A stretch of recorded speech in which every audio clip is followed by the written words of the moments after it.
You wrote the song Turning Teeth for Jesus and the Brides of Dracula, and the codes and the music. I found the tunnels and the bomb shelter. Okay. So what does it all mean? You come and sit down. Here.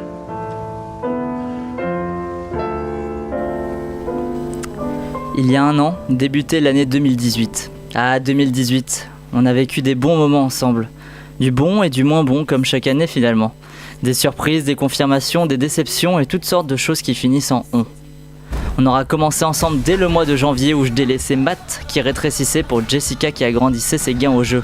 Je n'oublie pas non plus cette navrante comédie musicale au succès triomphal qui criait This is me. Titouan et Gaël s'en rappellent aussi.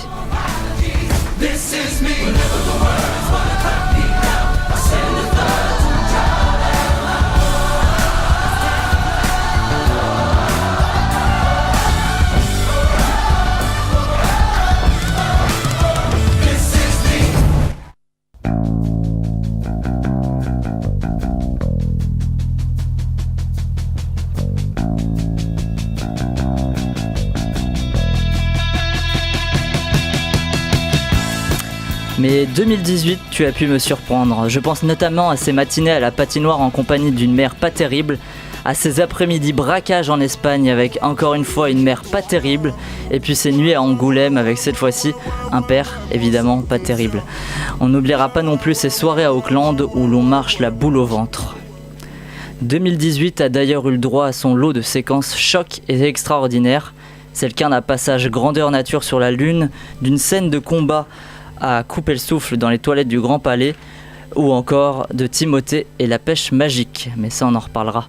On repensera aussi souvent à cette séquence de composition des plus déconcertantes, puisqu'elle mélange le sel et le poivre, les gars qui passent par la porte de derrière jusqu'au nirvana le plus total. Uh-oh. That's one you know. That song was not written on distorted guitar. No. I wrote it here on piano somewhere between a blowjob and an omelet. There is no rebellion. There's only me earning a paycheck.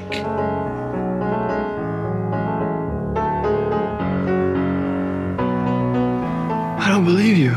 Well, good. Because the real message was not meant for you. So it's better if you just smile and you dance and you enjoy the melody. Because this ugly old man, me, I am the voice of your generation.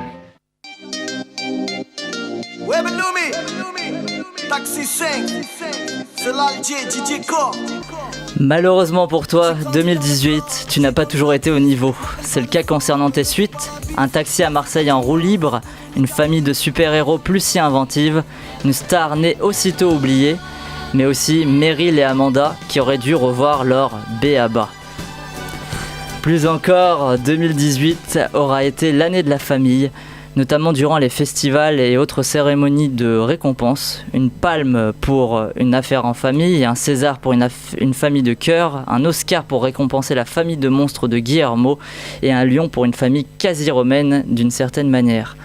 Pour clore l'année 2018, restons raccords et parlons de ces fins qui se sont gravées dans les mémoires de beaucoup de cinéphiles. On pense à celle brutale qui se déroule dans le Missouri, celle où l'on découvre que la moitié de la population a été décimée, et celle qui nous embarque en enfer. Beaucoup de beaux moments, d'émotions in fine. Mais toute cette histoire, c'était l'an dernier, et elle est maintenant l'heure de 2019.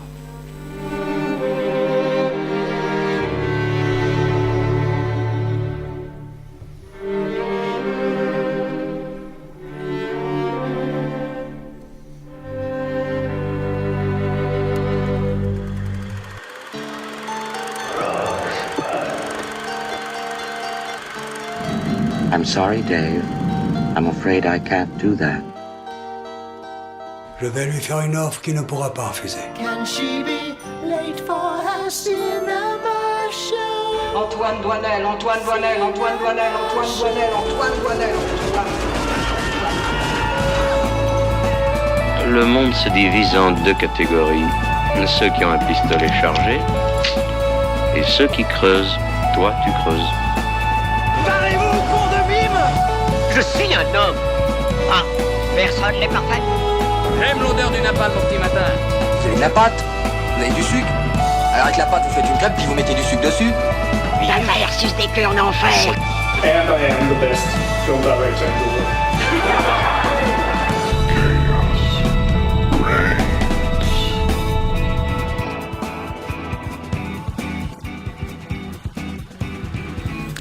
Bonsoir, bonne année et bienvenue dans The Cinema Show. Avec moi pour reparler de l'année ciné 2018, Gaël, Marie, Raphaël, Jonathan, Blanche, William, Aude et Ninon. Bonsoir tout le monde. Bonsoir. Et bonne année à vous. Au programme de cette émission, du coup, un retour sur l'année passée avec nos flops et nos tops de l'année. Nous parlons aussi des faits marquants de 2018 et de qui nous attend en 2019. La chronique musicale et le quiz de The Cinema Show seront bien évidemment de la partie, ainsi que la chronique divine. Et avant de commencer, on débute par les news de la semaine. Now, Buffalo's #1 news team. Good evening and welcome to Eyewitness News at 6. I'm Susan Ortega. And I'm Evan Baxter and here's what's making news. Au sommaire des news, le mercato de la semaine, un retour inattendu, les résultats des Golden Globes et un Blu-ray pour les fans et un champion du box-office inattendu aussi, je l'avais oublié celle-là. Première info mercato, Dave Bautista rejoint la nouvelle adaptation de Dune par Denis Villeneuve. L'ancien catcheur avait déjà collaboré avec le cinéaste québécois dans son dernier film Blade Runner 2049. Il rejoint Timothée Chalamet et Rebecca Ferguson déjà présents au casting, mais aussi Stellan Skarsgård qui s'est ajouté lui aussi à cette liste en fin de semaine dernière. Autre ambiance avec Margot Robbie qui remplacera Amy Schumer dans le rôle de Barbie. Quand on voit une telle annonce, on remarque assez aisément que Warner Bros, qui produit le film, fait un choix très éloigné physiquement parlant de celui que la production avait fait auparavant. Le choix d'Amy Schumer avait été très critiqué sur la toile du fait de sa rondeur à l'époque. Enfin, on a appris hier que Christopher McQuarrie, qui s'était d'abord prononcé contre, allait rempiler pour 2 missions impossibles supplémentaires. Ces 2 suites seront tournées en même temps et sortiront durant l'été 2021 et 2022. Une petite surprise qui met définitivement fin au roulement de réalisateur habituel sur chaque épisode. Puis j'en ai trouvé une dernière, c'est vrai, qui est sortie aujourd'hui, je crois. Il va y avoir un nouvel épisode de SOS Fantôme, une suite, un troisième, en fait, une suite comme s'il n'y avait jamais eu le premier et qui sera réalisé par le fils d'Ivan Reitman, Jason Reitman, qui sort son film Frontrunner aujourd'hui. Est-ce que vous avez des réactions sur certaines de ces news ? Sur Margot Robbie qui remplace Amy Schumer, ça c'est dégueulasse quand même. Amy Schumer avait été virée il y a quelques mois, mais en fait, ça dépend pour les raisons pour lesquelles elle a été virée. Si c'est pour sa rondeur, c'est horrible. C'était pour ça, parce que beaucoup de gens avaient râlé sur les réseaux sociaux. Mais par rapport à ça, je me demandais, en fait, c'est pas hypocrite de prendre une actrice qui est... je vois pas à quoi elle ressemble, mais une actrice qui est grosse pour représenter Barbie, sachant que Barbie, c'est genre toutes les injonctions à la minceur. Ouais, mais peut-être c'était pour prendre un contre-pied, tu vois, c'est comme si un personnage... c'est Barbie, c'est hypocrite. Oui, mais à ce moment-là, genre, tu vois, c'est comme quand on dit parfois, ah tiens, si James Bond, ça serait une femme à un moment, ça peut le faire aussi. Parce que là, c'est pas une critique de Barbie ou quoi, c'est vraiment... Mais moi, je me dis, c'est peut-être une critique parce que quand même, Margot Robbie, d'où elle accepte de faire un truc pareil. Enfin, je veux dire, elle est hyper féministe. Ça me paraît bizarre qu'elle ait accepté si c'est pas en rapport avec la dénonciation. Enfin, je sais pas, c'est bizarre, je crois. Bon, on verra. Ils lui ont peut-être dit de prendre du poids, ça serait... En tout cas, elle produit le film aussi. D'ailleurs, Margot Robbie produit beaucoup de films maintenant. Elle fait attention à ses choix de carrière et elle produit le film. Du coup, je pense que vraiment, il doit y avoir une critique, c'est pas possible. Très bien. Le retour inattendu de la semaine sera celui de Kevin Hart. Non, je spoil un petit peu, mais non. Mais à une certaine époque, on a pensé qu'il allait revenir puisque Ellen DeGeneres avait passé un coup de téléphone à l'Académie des Oscars pour le faire réembaucher. Elle qui est connue quand même de la figure, qui est connue de la communauté LGBT. Et finalement, non. Vendredi, on a appris que la cérémonie serait donc présentée par personne. Ça fait depuis 30 ans, en 1989 donc, qu'un tel cas de figure ne s'était pas présenté. Voilà. On reste au rayon cérémonie avec cette fois-ci les résultats de la 76e édition des Golden Globes qui récompense, Ninon, je te frappe pendant l'émission, qui récompense les séries et films marquants de l'année selon les journalistes étrangers présents à Hollywood. Je vais en dire quelques-uns. Donc, meilleur film dramatique, je pense que ça ferait grincer Bohemian Rhapsody. Meilleure comédie ou musicale ou comédie, Green Book sur les routes du Sud. Meilleur film d'animation, Spider-Man New Generation. Ça, je suis content. Ça change un peu des Pixar. Meilleur réalisateur, Alfonso Cuarón. Est-ce que la sélection, donc pas les récompenses, mais la sélection est aussi faite par les journalistes étrangers et anglais? Bonne question. Parce que du coup, la sélection, le palmarès est à l'image de la sélection, c'est-à-dire, je trouve terrible quand on voit la qualité de l'année cinématographique cette année et on voit les films qui ont été sélectionnés. Bah oui, c'est sûr quand tu vois. Journalistes autour du monde qui choisissent ce film. Je pense que c'est eux qui doivent choisir aussi. Mais quand tu vois qu'il y avait Bradley Cooper dans meilleur réalisateur, par exemple pour A Star Is Born, tu vois, des trucs comme ça, et puis Bohemian Rhapsody qui est récompensé, c'est un peu triste. Petite surprise chez les meilleures actrices dans un film dramatique avec Glenn Close qui remporte pour la première fois un Golden Globes pour un film. Elle en avait déjà gagné 2 pour une série, notamment Damages. Meilleur acteur, Rami Malek du coup pour sa performance dans Bohemian Rhapsody. Bon voilà, on va pas tous les faire. Il y a Christian Bale aussi qui a remporté un prix, et puis Cuarón donc, et son Roma qui est sorti gagnant de ses récompenses puisqu'il a remporté le meilleur film dans une langue étrangère et meilleur réalisateur. Ça fait peur un petit peu parfois le palmarès, mais ça fait des années aussi que il y a moins de risques dans ces cérémonies-là où c'est souvent le box-office qui l'emporte. Pour des films comme ça, parce que bien sûr c'est pas les Black Panther ou Avengers, Black Panther d'ailleurs qui a été nommé, qui remporte ces prix. D'autres réactions sur les Golden Globes? Aucun. C'est de la merde, mais après j'en dirai un peu plus dans mon flop de tout à l'heure. Oui, puisque tu parleras d'un film qui a été titré. Tout à fait. C'est ça, ok. Vous voulez savoir un petit peu du côté des séries ou vous en foutez? Non, mais après, juste pour revenir sur ce que tu disais, qu'il n'y avait pas de prise de risque dans les cérémonies, l'année dernière, il y a quand même eu Get Out, qui a eu un truc quand même. C'est vrai, Oscar du meilleur scénario, ouais. Ouais, parce que c'était un film de genre et puis c'est souvent pas récompensé, c'est vrai. Mais bon, cette année, voilà. Alors qu'il y avait quand même une belle sélection dans les films d'animation. Il y avait des trucs diversifiés, donc Spider-Man, L'île aux chiens, il y avait du niveau, mais je suis content que ce soit Spider-Man. C'est pas un Pixar ou un Disney qui l'emporte. Voilà, je trouve que c'est mérité parce qu'ils auraient très bien pu tomber dans ce piège-là. Et c'est un film qui. Puis c'est une manière de récompenser autre que ces gros studios qui chaque année. Après c'est Sony, voilà, on va pas abuser.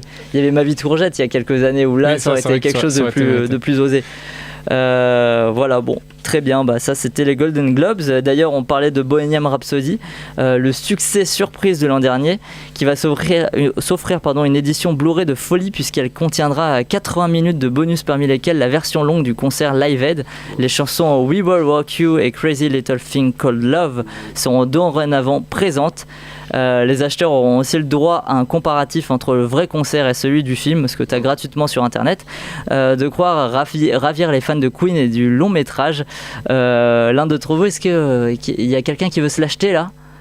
William, je pense qu'il veut se l'acheter, les chauds là. Toi, attends, tu l'as vu 2 fois quand même. C'est quand ton anniversaire, William? Le 3 mars. Ok, nickel. C'est parfait. Je pense que ça correspond bien du coup avec la sortie du film. Pour terminer, on finit par une news un peu cocasse. Un grand voyage vers la nuit du cinéaste Big Gound, présenté à Cannes l'an dernier, est en train de devenir le succès surprise du box-office chinois. La raison est toute simple, son distributeur a fait passer le film pour une comédie romantique un peu basique. De plus, la campagne marketing a joué sur le fait que les séances du film se terminaient à minuit le soir du réveillon pour encourager les spectateurs à s'embrasser pendant la séance, comme le font les 2 protagonistes du film. Résultat, 38 millions de dollars de recettes pour le lancement d'un film d'art et essai, ce qui est assez énorme, et des spectateurs très mécontents, n'hésitant pas à quitter la salle pendant le film et à le descendre sur internet. Bon. Est-ce que quelqu'un ira le voir le 30 janvier prochain à sa sortie? Toutes les ressorties qui sont de Cannes de certains médias sont assez hallucinantes en disant que ça sera l'un des grands chocs de 2019. D'accord. Il y a un plan de séquence de fou apparemment. Donc en fait c'est son premier film que je n'ai pas vu qui s'appelle Kylie Blues, était assez adepte du plan séquence aussi apparemment et qui était aussi magnifique, donc j'irai le voir avec grand intérêt. Bientôt là, c'est fin du mois de janvier. 30 janvier, ouais. Ninon, as-tu hâte, toi qui aimes beaucoup le cinéma asiatique? Merci pour ton oui. Très bien, il est maintenant l'heure de notre partie best-of de l'année 2018 et on commence tout de suite par les flops. Chiqui chiquita, chiqui chiquita, chiqui chiquita. Elle a le regard qui tue, Chiquita. Cheveux longs comme Nikita. Si elle me quitte pas, je la quitte pas. Chiquita, Chiquita. Elle a le regard qui tue, Chiquita. Cheveux longs comme Nikita. Pardon, monsieur le maire, mais qu'est-ce qu'on attend en fait là? Ah, mes bichons, laissez-moi tranquille. Vous voyez pas là, quand même, vous dérangez. J'étais dedans là. Pourquoi vous me laissez pas finir cette chanson? Je l'aime, moi, cette chanson. Merci commandant, ou plutôt devrais-je dire Mère Gilbert pour ce moment musical qui ouvre les flops de l'année 2018. Donc je vous explique comment ça va se passer. Chaque chroniqueur va d'abord donner son flop 5, puis à l'aide de ses tops ou ses déceptions plutôt aussi. Puis à l'aide de ces tops, nous découvrirons ensemble le flop général de The Cinema Show. On va commencer par Blanche qui est à ma droite ce soir. Bah oui, c'est toi qui ouvre le bal. Ouais. Tu le termineras pour les tops, donc c'est un honneur, non? Ouais, voilà. Alors, ton je fais flop. 5, 4, 3, 2, 1 ou Ouais, 1, 2, 3, 4, fais 5. 5, 4, 3, 2, 1 pour le suspense. Alors, j'ai mis en 5 mes provinciales. Alors, c'est peut-être pas des films que vous avez tous vus. J'ai mis mes provinciales en 5. Je sais même plus qui a réalisé ce film. Je pourrais pas t'aider, moi non plus. Mais je dois détailler ou je fais tous les films d'abord? Tu fais comme tu veux, tu dis une phrase dessus. Ok, tu fais, c'est un film sur des étudiants en cinéma en master et j'ai trouvé ça un peu caricatural et assez long et un peu ennuyant. Ultra pompeux. Voilà. C'est en noir et blanc, film d'auteur, je connais plein de gens qui ont beaucoup aimé ce film, mais vraiment des grosses caricatures d'étudiants en cinéma qui sont hyper torturés et qui se tuent. Bon, voilà. En 4, j'ai mis... Non, mais non, j'ai pas vraiment spoilé. En 4, j'ai mis Première solitude de Claire Simon. Qu'on a vu, dont on a qui se passait pourtant dans un magnifique lycée. Dans ton lycée, ta ville favorite. Non, mais on en a déjà parlé dans l'émission, voilà, c'était pas bien. En 3, j'ai mis High Life de Claire Denis. Désolée. Ça enchaîne les Claire finalement. Claire Simon, mais moi je ne vois que ça, donc il n'y aura que ça. Donc oui, parce que. Tu vois, c'est juger le cinéma d'auteur comme ça. Oui, je m'en fous. J'ai aucun respect. Mais ça, je l'ai aussi expliqué pourquoi dans cette émission. Et j'ai bien dit à quel point j'aimais pas ce film. Oui. En 2, j'ai mis le film 9 doigts. Oh, c'est quoi ça? De je suis content de ne pas avoir vu toutes ces merdes. Mais c'est pas de la merde, c'est juste très sévère. Non, mais j'ai pas du tout accroché à ce film. En fait, je l'ai vu, je crois, à l'avant-première. Il était venu. Avec Vincent Deville. Avec Vincent Deville, il était là, ouais. Ah oui, tu faisais les photos, Raphaël. Ah bah oui, j'étais là. Ah, t'étais là. Non, j'ai pas du tout aimé ce film. Enfin, en fait, je savais pas à quoi m'attendre parce que je connais pas du tout ce réalisateur et j'y suis allée juste parce que j'avais vu une photo dans Télérama qui en parlait. Et je suis allée le voir et ça m'a énervée. C'est un film qui m'a énervée et les propos du réalisateur après m'ont énervée. Et j'ai trouvé que c'était un réalisateur assez vaniteux et qui m'a énervée et qui... Comment dire? J'ai rien compris à ce film parce qu'il y a une histoire mais que je n'ai pas compris et c'est surtout de la mise en scène et c'est très expérimental, c'est un peu expérimental et je l'avais vu une semaine après Les Garçons Sauvages je crois et vu que j'avais bien aimé Les Garçons Sauvages, voilà, ça m'a pas plu. Mais je sais pas comment vous dire pourquoi ça m'a pas plu mais c'était insupportable et j'avais envie de partir parce que je ne comprenais rien. En plus j'avais l'actrice à côté de moi et une actrice du film qui était assise à côté de moi qui... Pendant qu'il parlait, elle s'en foutait, elle arrêtait pas de parler, de faire genre elle était super connue alors que personne la connaît, ça m'énervait. Et en numéro 1, j'ai mis How to Talk to Girls at Parties. Oh mais non, mais non. Mais c'est pas grave, écoute. Non, c'est pas grave, mais c'est pas grave. Ouais. Non, que j'ai pas du tout aimé, j'étais allée le voir parce que je devais aller voir un film et je savais pas quoi faire et ça. Donc j'ai vu ce film. Ça commence mal déjà, tu vois, souvent. En fait, je rassemble ce film avec je le compare à trois films à chaque fois. Enfin, 3 films. Il y a Sing Street, en fait, je pensais aller le voir parce que ça me faisait penser un peu à ça, sauf que non, la musique est pas ouf dans ce film et elle m'intéressait pas. The Neon Demon, je le rapproche de The Neon Demon parce que ça m'a fait penser à ça. Et les Power Rangers. En fait, c'est un film qui... Ah là là, mais je vous jure, c'était pompeux et c'était beaucoup trop pété, en fait. Il y a vraiment Pourtant, t'as aimé Les Garçons Sauvages, hein, franchement. Non, mais c'est pas pété. Enfin, il y a une histoire, c'est logique. Là, c'est complètement. Non, mais je vous jure, tu l'as pas vu. Non, je l'ai pas vu. Voilà, mais prends des gens qui viennent de galaxies et qui se mangent entre eux et qui font des formes et qui explosent et qui disparaissent et en même temps qui chantent du punk. Il y a Nicole Kidman qui ressemble à rien et qui est là à faire Non, et Elle fait Fanning. souvent comme ça aussi, Nicole Kidman. Donc, voilà, désolé. Très bien, bon bah. On commence bien avec toi, Blanche. Est-ce que ça va se poursuivre avec Gaël? Bien sûr, avec Les Garçons Sauvages. En 5e de Bertrand Mandico. Je l'ai mis en 5e, mais en vrai, je pense pour la haine que je lui dois, je devrais le mettre en premier, mais bon. Pourquoi? Parce qu'il est sexiste, ennuyant, lourd et superficiel. Et donc, comme j'adore attribuer des petits prix à ces moments de top et flop, je lui attribue le prix du film le plus prétentieux. Voilà, tout simplement. 4, Le Retour du héros de Laurence Tirard. Ouais, peut-être, oui. Moi, tu sais, voilà. Pourquoi? Parce que conventionnel, ridicule, mal joué, cliché, et donc je lui attribue le prix du film le plus niais. Puis Les Tuches 3, en 3e position, ça tombe bien. Après, j'ai vu des films nuls, du coup, ça aide à mettre des films dans son flop. D'Olivier Barou, donc pourquoi? Parce que abusif, poussif, insultant, grotesque, oubliable et incohérent. Je lui attribue le prix du film le plus ridicule. En 2000, d'Axel Lafont. Pourquoi? Parce que Milf. Inutile, dégradant, mal réalisé. Attends, mais tu sais, il était au programme de Cinémascope, donc c'est moi qui l'avais mis. Hein, mais... Puis Ninon avait quand même été figurante dedans. Donc bon. Ouais. On voit bien ton frère Ninon, mais toi, on te voit un peu moins. Ouais.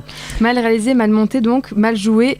Tout est superficiel aussi. Je lui attribue le prix le film le plus raté finalement. Dommage, Ninon, une carrière ça passe à ça des fois.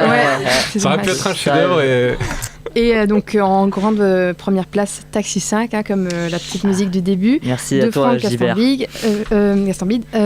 Pourquoi? Parce que voilà, il a fait un bide. Donc parce que misogyne, homophobe, grossophobe, nanophobe, xénophobe, minable, incohérent, pas marrant, gênant, raté et hasardeux.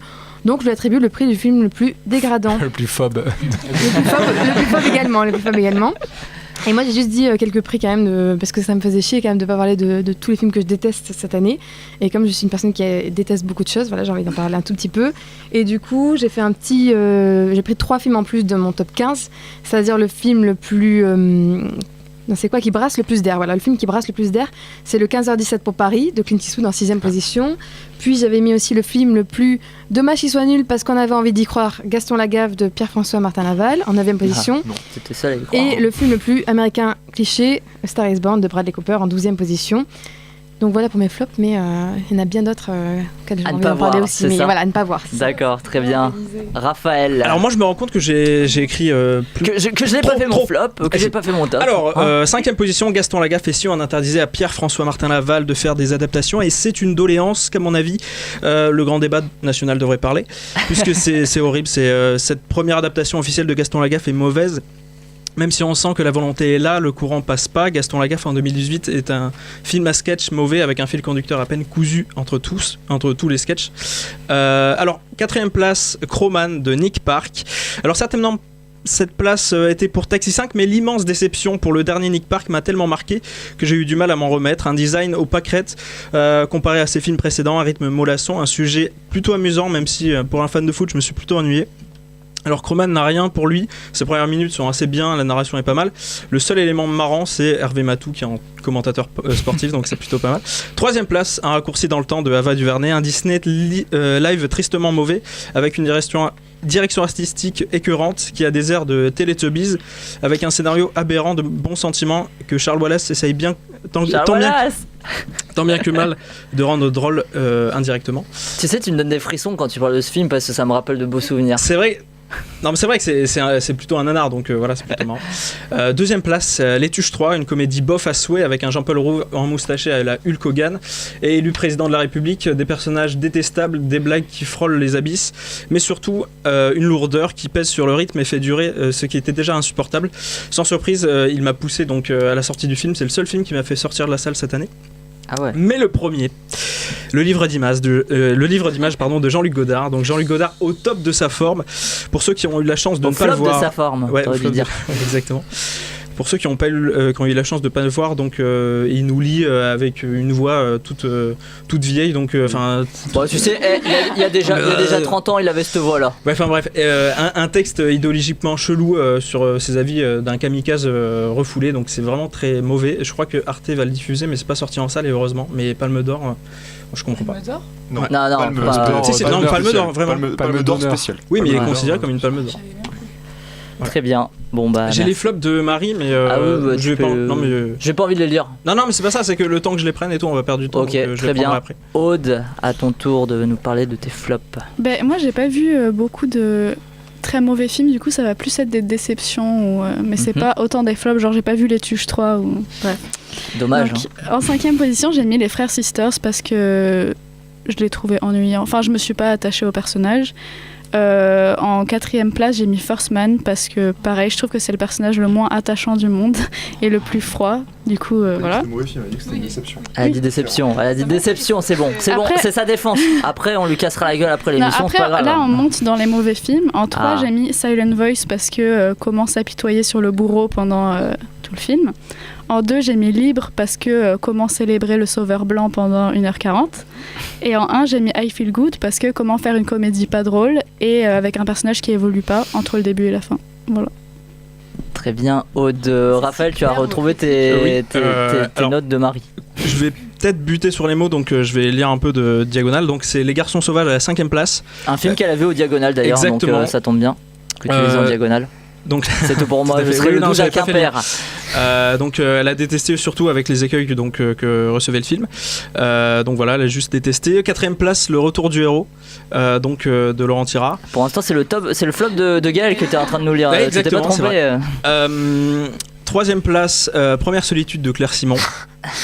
2e place, Les Tuches 3. Et du coup, 1re place, Le Livre d'images, finalement, voilà. Très bien, merci Marie qui n'est pas là ce soir. William. Alors j'ai pas non plus vu beaucoup de gros films parce que vu que la vie est courte et qu'on va mourir un jour, je perds pas de temps à aller voir Les Tuches 3 ou les trucs que vous avez cités tout à l'heure. Et comme je trouvais pas forcément intéressant de citer les films que je t'ai envoyés sur mon top 15, j'ai plutôt fait un sort de top 15, de flop 15 plutôt intéressant, on va dire. D'accord. En gros, genre par exemple le gars se croit au-dessus de tout le monde. Non, quoi. mais dans le sens où c'est pas intéressant de dire que Véronica c'est un truc nul, tu vois, ou qu'à genoux les gars c'est mauvais, c'est pas du tout intéressant. Je fais un peu un truc comme vient de faire Odd en fait. Donc Star is Born, mais comme l'a dit, c'est ultra cliché, ultra gnangnan. Saltan à l'hôtel Royal, c'est un film fast-food, c'est ni bien ni mauvais, mais on a déjà oublié dès qu'on en sort. Donc ça c'est le 14, hein. C'est ça dans c'est le 13. Le 15 en vrai j'ai mis Annihilation, mais c'est surtout parce que j'ai vu sur Netflix, si je l'avais vu en cinéma je pense que j'aurais préféré. Après en 12 j'ai mis Don't Worry, le nouveau film de Won't Get Far on Foot parce que le nouveau film de Vincent, parce que j'adore Gus Van Sant, j'avais même pris en cours l'année dernière. J'adore Truc, faut dire. Et je l'ai oublié instantanément dès que j'en suis sorti. Est-ce que t'as vu Nos Souvenirs ? Oui, j'ai beaucoup aimé Nos Souvenirs, étonnamment. Me demande pas pourquoi. Disaster Artist parce que en fait c'était sans intérêt de le faire. J'ai pas trouvé ça particulièrement drôle et The Room se suffisait à lui-même en quelque sorte.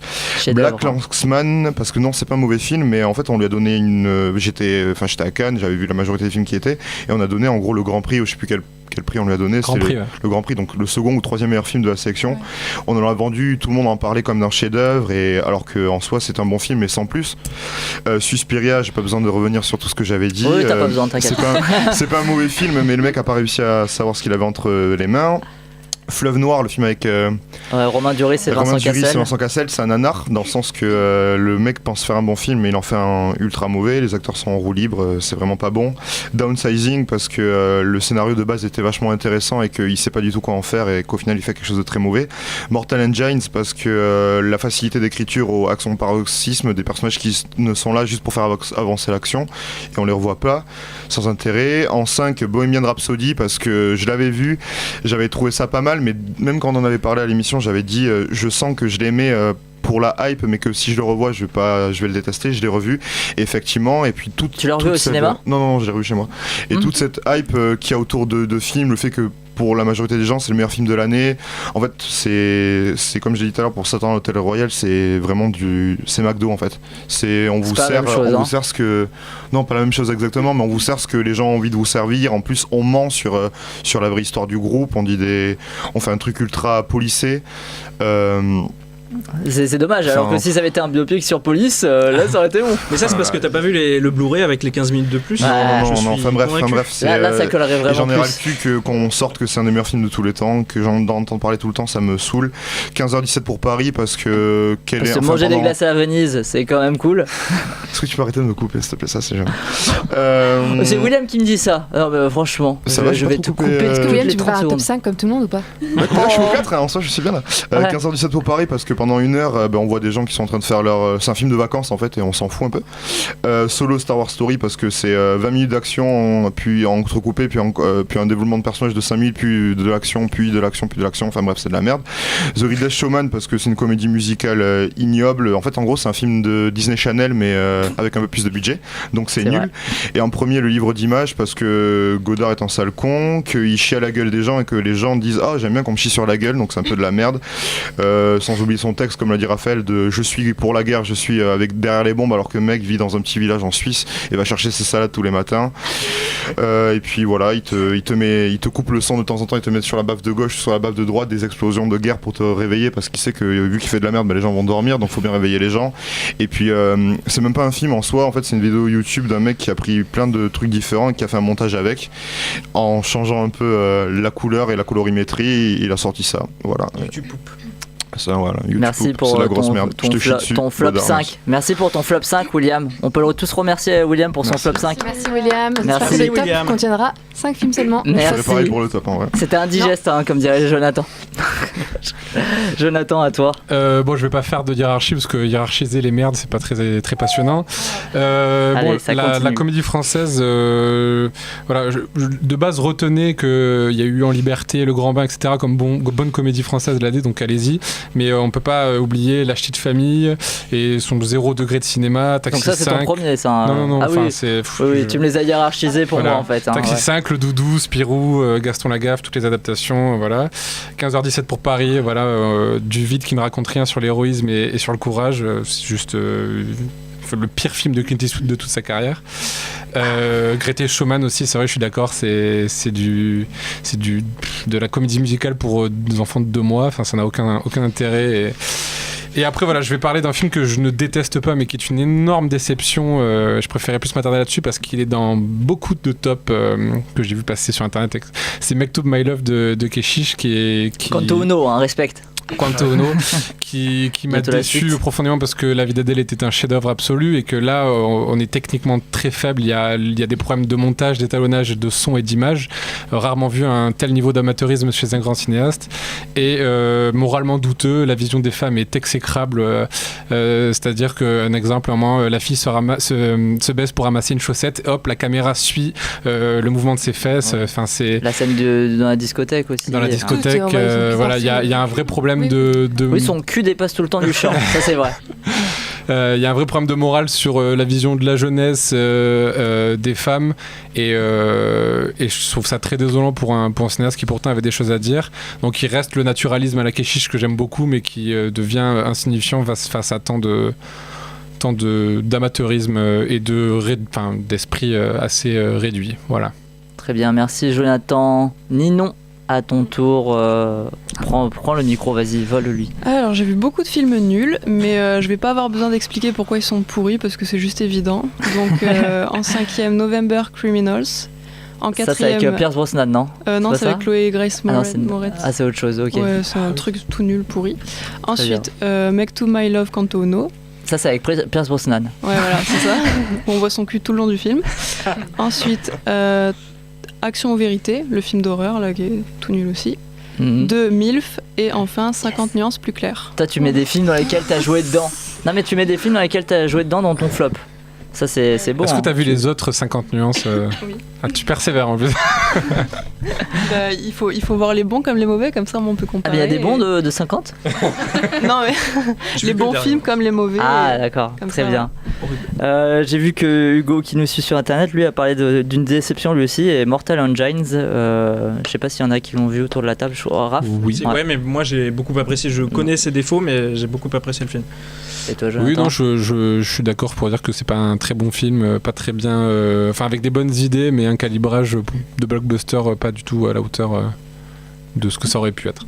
Très bien, bon bah alors mon flop pour moi, 5e Venom de Ruben Fleischer, parce que j'ai pas vu un film de super-héros aussi en retard sur son temps depuis des lustres.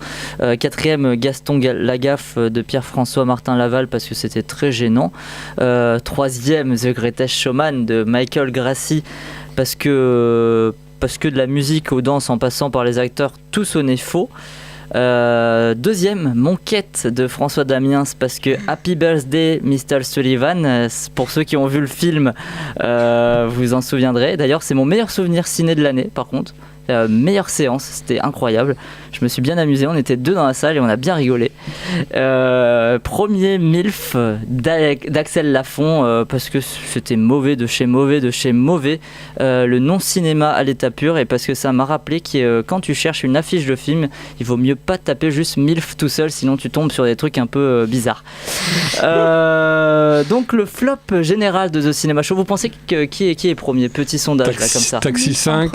MILF, ouais, peut-être. Aude MILF, je dirais, Le livre d'image. Il y a premier solitude. Alors on est 18 à avoir voté, donc il n'y a pas que moi, nous. je dis mon avis, sachant que je sais. Non, toi tu le dis pas, toi. La première solitude, le film que vous avez. Ouais, première solitude. D'accord. Le livre Bon. d'image, je pense qu'on l'a tous mis en vraiment très bas, tu vois. Alors, on y va. On commence par la 10e place. Le retour du héros qui, grâce à mon barème, a gagné 88 points. 9e, The Greatest Showman. 8e, pardon. Très bas, je trouve. Très bas, non. Très, trop bas pour ce qu'il est. Ouais, parce que beaucoup de gens l'ont dit, mais pas forcément en première place, donc ça valait moins de points. 8e, le 15h17 pour Paris de Clint Eastwood. 7e, Les Tuches 3 d'Olivier Barou. 6e, High Life de Claire Denis. Waouh. Oui, j'ai pas vu, mais ça divise. Il y a des films qui ont divisé. Ne vous inquiétez pas, il n'y aura pas Les Garçons Sauvages. Parce que je sais qu'il y en a qui l'avaient mis dans leur top aussi. Est-ce que ça s'annule du coup, par exemple? Non, j'ai pas mis. Alors oui, j'ai pas fait ça. avoir un film qui est dans le flop. Voilà. S'il est dans le flop, est-ce que quelqu'un qui me l'a dans le top, ça, tu vois ce que je veux dire? Non, j'en ai parlé à un moment et j'ai dit je vais pas faire ça, tu vois. 5e, Gaston Lagaffe. 4e, Le Livre d'images de Jean-Luc Godard. 3e, MILF. Et ensuite, 2e. Taxi 5 et Première Solitude. Non, 2e, Venom. Et premier, Taxi 5 avec 203 points, ce qui est énorme. Ouais, Taxi 5 de Franck Gastambide, qui est donc le flop de The Cinema Show, à n'en pas douter. Très bien, après les flops, du coup, on va passer un moment un peu plus réjouissant avec les tops de 2018.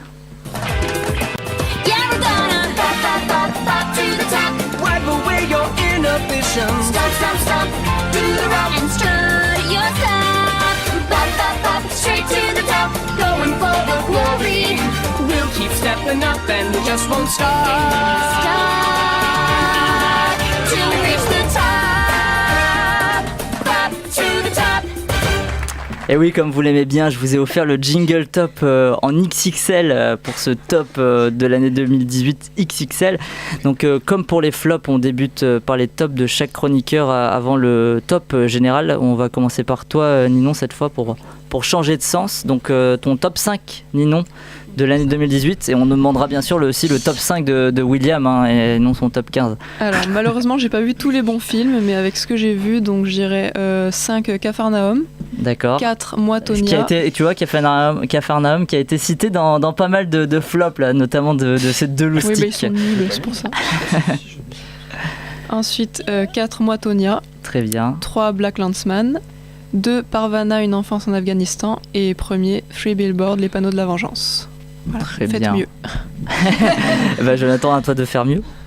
J'ai beaucoup de films américains.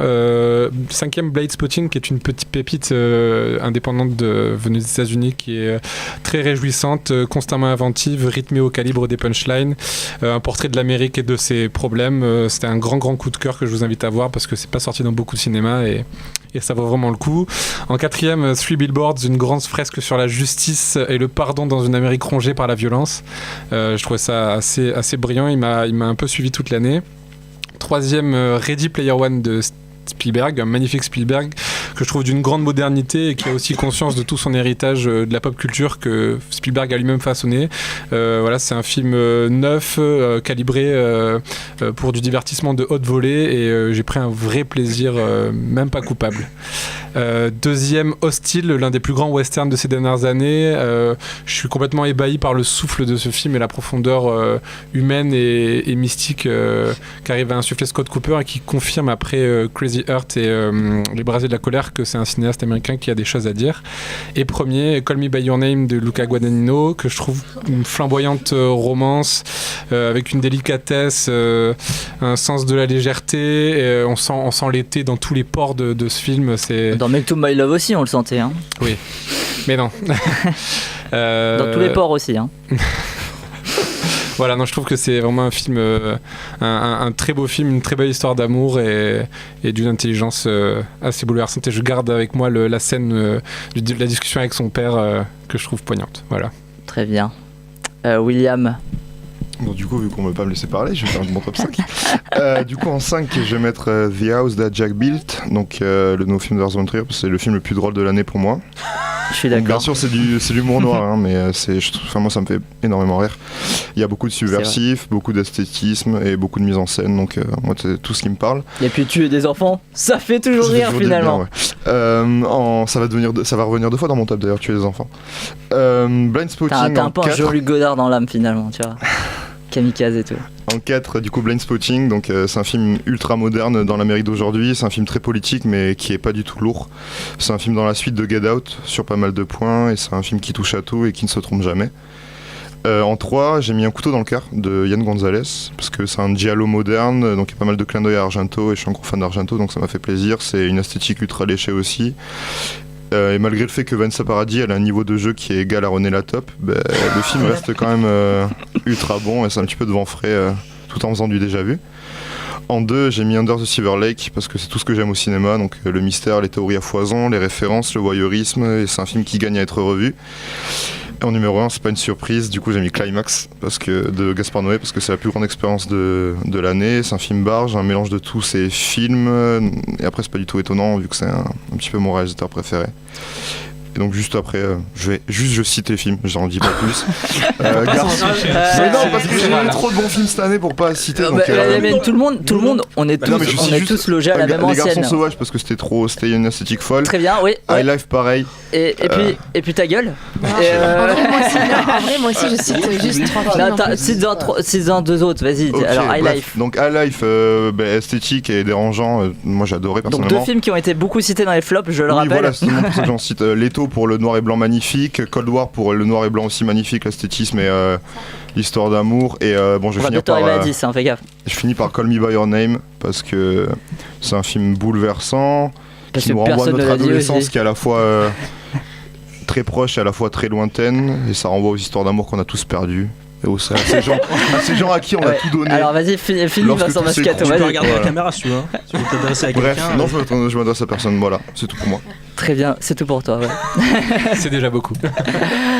Aude, à ton tour moi, de donner des 10 premiers. Vu que j'avais fait court, là c'est un peu long. Ouais, non, mais vas-y. Ok, mais je voulais juste préciser un truc, c'est que moi je trouve que c'est très très dur de faire les classements. Du coup, je sais que quand je vais le dire, je vais déjà regretter l'ordre des films. Ouais. Parce que je trouve qu'il y a l'expérience sur le moment qui est vachement influencée par les conditions. Mettons, j'ai pas mis Blind Spotting parce que je l'ai vu sur mon ordi. Et ensuite, je trouve qu'il y a l'influence du temps sur ton expérience qui peut faire qu'un film que tu as adoré va pas te marquer dans le temps. Et du coup, je trouve qu'il y a plein de classements possibles. Mais bon, donc moi, en 5, j'ai mis Une affaire de famille de Koreeda. En fait, j'avais vu un de ses précédents films qui est Nobody Knows que j'avais adoré. Du coup, j'avais beaucoup d'attentes. Somptueux Nobody Knows. Ah ouais, et j'ai trouvé le film magnifique. Là aussi, il explore la famille, mais pas les liens de sang. Il explore le temps, en fait. Qu'est-ce que ça peut faire pour unir des personnes? Parce que là, c'est des personnes qui n'ont pas de lien de sang, mais qui se sont rencontrées et la famille s'est formée comme ça. Et en fait, je trouve qu'il a une maîtrise pour raconter la simplicité, le banal, le quotidien. Et vu que c'est des thèmes qui me touchent, j'ai vraiment adoré le film. Et voilà, en 4e, j'ai mis Leave No Trace. Et ça, pour le coup, ça m'a pas marqué du tout. Je sais que je l'ai adoré sur le moment, donc je l'ai mis en 4. Mais j'ai dû relire mes notes pour me rappeler ce que j'avais aimé. Mais voilà. Mais en fait, j'avais aimé dans le film la relation entre le père et sa fille. Je trouve qu'il était très complexe, avec beaucoup de pudeur. Du coup, on avait accès à leur intimité. Les images étaient magnifiques. Donc voilà. En 3e, j'ai mis Cassandro di Exotico de Marie Lausier. Parce que, en fait, il n'est pas très connu, donc je vais résumer vite fait, mais ça raconte l'histoire de Cassandro, c'est un documentaire, qui fait de la lucha libre et qui fait partie des Exoticos, qui sont un groupe de catcheurs queer qui casse tous les codes de la virilité du catch.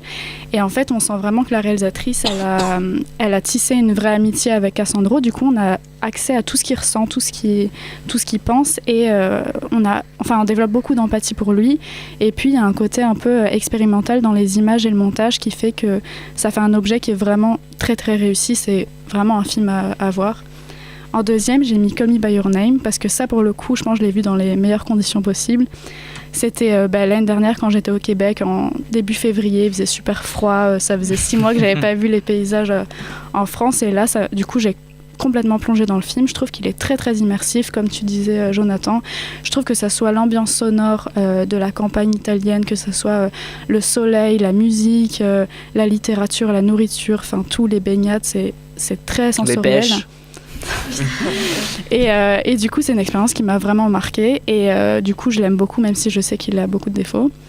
Et en premier, j'ai mis Shirkers de Sandy Tan, sur lequel j'avais fait une chronique divine que vous pouvez écouter sur le SoundCloud des Alémanes.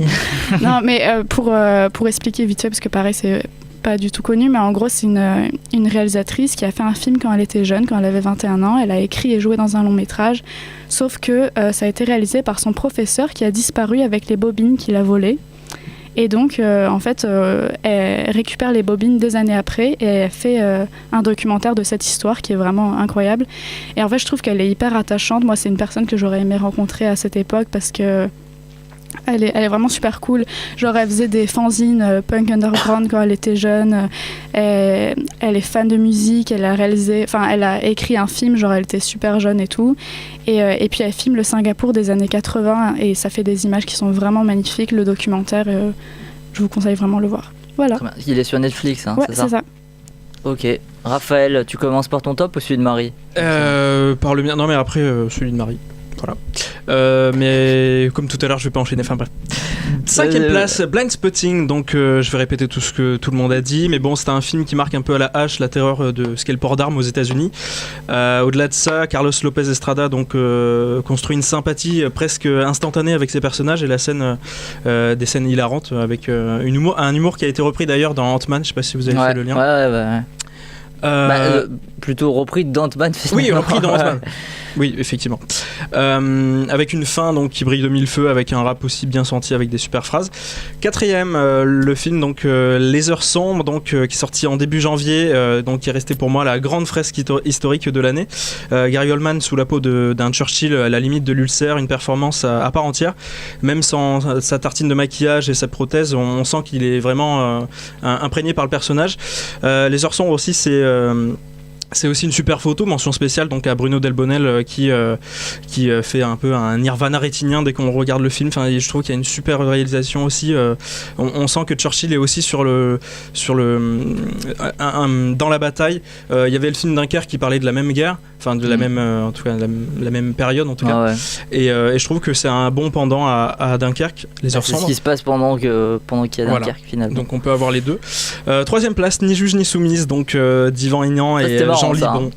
Exactement, les réalisateurs de l'émission culte Striptease, qui ont fait leur grand retour. Avec un personnage, Anne Gruez, qui est une juge bruxelloise. C'est une gueularde. Elle a un look particulier. Elle a une douche bleue, un parapluie rose pétard, et elle va sur toutes les scènes un peu de crime et tout ça. Elle fait face aux gens qui ont des moralités assez étranges. Et je trouve qu'on a des scènes très marquantes qui sont très drôles, parce que c'est un personnage fascinant qui est très drôle. Mais en même temps, on a des gens en face d'elle qui vont lui dire, par exemple, on va avoir une femme qui a tué son fils parce qu'elle croyait qu'il y avait Satan dans son fils, et ça va être des scènes comme ça. On va passer d'un sentiment à un autre assez rapidement, et en plus voilà, c'est un documentaire, donc voilà, c'est que du vrai, et je trouve qu'on le ressent pas mal dans le film. Après voilà, je sais que Gaël t'avais mis des mesures par rapport au fait que ce soit un peu de l'humour noir. Enfin, il faut pas trop rire de ça parce que c'est vrai, mais je le comprends. Mais en tout cas, moi j'ai passé un excellent moment. 2e place, Jusqu'à la garde de Xavier Legrand. Changement total de ton, même si la justice est également au cœur du film. Avec ce premier film, Xavier Legrand frise l'excellence. Jusqu'à la garde est une toile de maître, toujours bien cadrée, déchirée par une séparation qui mène à l'escalade de la violence, à laquelle le duo de tête, Léa Drucker et Denis Ménochet, donne un réalisme troublant. Je trouve que c'est vraiment un super bon casting. Mais c'est pas le meilleur film français de l'année. Je trouve qu'il y avait d'excellents films français cette année. Pour moi, c'est Le Monde est à toi de Romain Gavras, donc culminant à la première place. Le Monde est à toi surplombe 2018 grâce à sa générosité absolue, un scénario qui fait des grands écarts entre le rêve démesuré des quartiers, donc déjà évoqué dans Divine, et la cruelle réalité des choses, finissant par le goupillage ingénieux de ces deux extrêmes. Alors Le Monde est à toi, c'est aussi une dream team composée de Karim Leclou, incarnation d'un désinvolte qui veut tutoyer la réussite, Isabelle Adjani, une mère cupide et botoxée, Vincent Cassel enfin dans un rôle différent, un complotiste émouvant, Philippe Catherine en juste sous-côté, François Damien donc qui jouait dans Monquête, en magouilleur, rôle qui lui va si bien, et Oulaya Amamra, révélation du film Divine, tiens. Ici, elle transforme l'essai avec un effort flamboyant dans son rôle d'amour inaccessible pour Karim Leclou. Comme souvent, le montage et le choix des musiques ont eu raison de moi. Je trouve que ce film, c'est vraiment ce qui s'est fait de mieux en 2018. Romain Gavras nous donne le monde et à réfléchir sur nos objectifs de vie. Voilà. Très bien, merci Raphaël. Gaël, à toi pour ton top de l'année 2018. Donc en 5e position, Leave No Trace de Deborah Granick. Pourquoi ? Parce que beau, touchant, sensible, avec une nature sublimement filmée, tout comme L'amour et la famille, un film plein d'humanité. Je lui attribue le prix de la meilleure famille. 4. Sexe sans consentement de Delphine Dilly. Pourquoi ? Parce que bien monté, avec un sujet incroyablement passionnant, surprenant, important, essentiel et indispensable, avec des femmes très courageuses. Je lui attribue le prix du meilleur documentaire. 3. Free Billboards de Martin McDonagh. Ouais. Pourquoi ? Parce qu'un scénario incroyablement bien écrit, des dialogues ultra fluides, une ambiance glaçante avec un sujet très intéressant et précis. Je lui attribue le prix du meilleur scénario. Et là, c'était un choix très difficile pour moi entre les deux premières places, mais j'ai mis en deuxième place Kings de Denis Gamze-Erguven. Pourquoi ? Parce que la famille, le bébé, Ali Berry avec un engagement fort, une superbe musique, une beauté et une grâce. Je lui attribue le prix de la meilleure musique et une mention spéciale pour meilleur titre aussi. Enfin, Blindspotting en première place de Carlos Lopez Estrada. Pourquoi ? Parce que la ville, les personnages, le scénario surprenant, la mise en scène charismatique, l'ambiance, le rap et l'engagement. Je lui attribue le prix du meilleur body movies. Et juste quelques prix du coup qui étaient dans mon top 15 avec la meilleure animation donc c'est Parwana de Nora Tromway en 6e position. Le meilleur humour avec Oppose de Quentin Dupieux, qui était dans ma 9e position. Le meilleur biopic avec Moi Tonia de Greg Gillespie en 13e position. Bien, merci. Gaël, t'as retrouvé le top ? Oui, tout à fait, je l'ai retrouvé, c'est juste pour faire la transition. Super. Donc, elle a mis en 5e place donc Marie Eddie Lamar, From Ecstasy to Wi-Fi, donc de Alexandra Dean. Donc voilà, c'est un documentaire sur Kendrick, son frère. Non, pas du tout. Sur Eddie Lamar, donc une actrice qui fascine le monde, donc qui a créé la Wi-Fi, mais qui s'est fait voler donc le Wi-Fi, on dit monsieur. Le Wi-Fi, pardon, ouais. Excusez-moi. Donc il s'est fait voler son invention avant d'être reconnue comme l'inventrice originale. Donc visuellement c'est magnifique. Elle disait aussi que la réalisation avec les collages et les surimpressions était très très jolie. 4e Blindspotting, je vais pas tout lire. 3e No Bataille. Non mais parce que je vais buter sur les mots comme je l'ai pas écrit. 3e No Bataille donc de Guillaume Sénez, donc elle avait été très touchée par le film qu'on avait vu à Cannes, donc à la quinzaine non, je sais plus si c'était à la critique ou à la quinzaine, je crois que c'est la quinzaine. On avait aussi vu donc 2e place Spider-Man New Generation, donc qu'elle a beaucoup apprécié, et 1re place Leto, donc de Kirill Sabrennikov. Très bien, merci à toi, Blanche, pour ton top 5. Alors 5 films et 5 pays, voilà. C'est beau, c'est beau. Non, mais en vrai, j'ai vu plein de bons films cette année. C'était super dur. Mon flop, là, il est chaud parce que c'était vraiment dur d'en faire un, mais le top, c'était super dur d'en faire un parce qu'il y avait trop de bons films. Donc en 5, j'ai mis Girl de Lucas Dont, que j'ai trouvé très touchant, très dur aussi, avec des personnages très très attachants. Et c'est un film, je trouve, qui marque quand on le voit et on s'en souvient très très bien.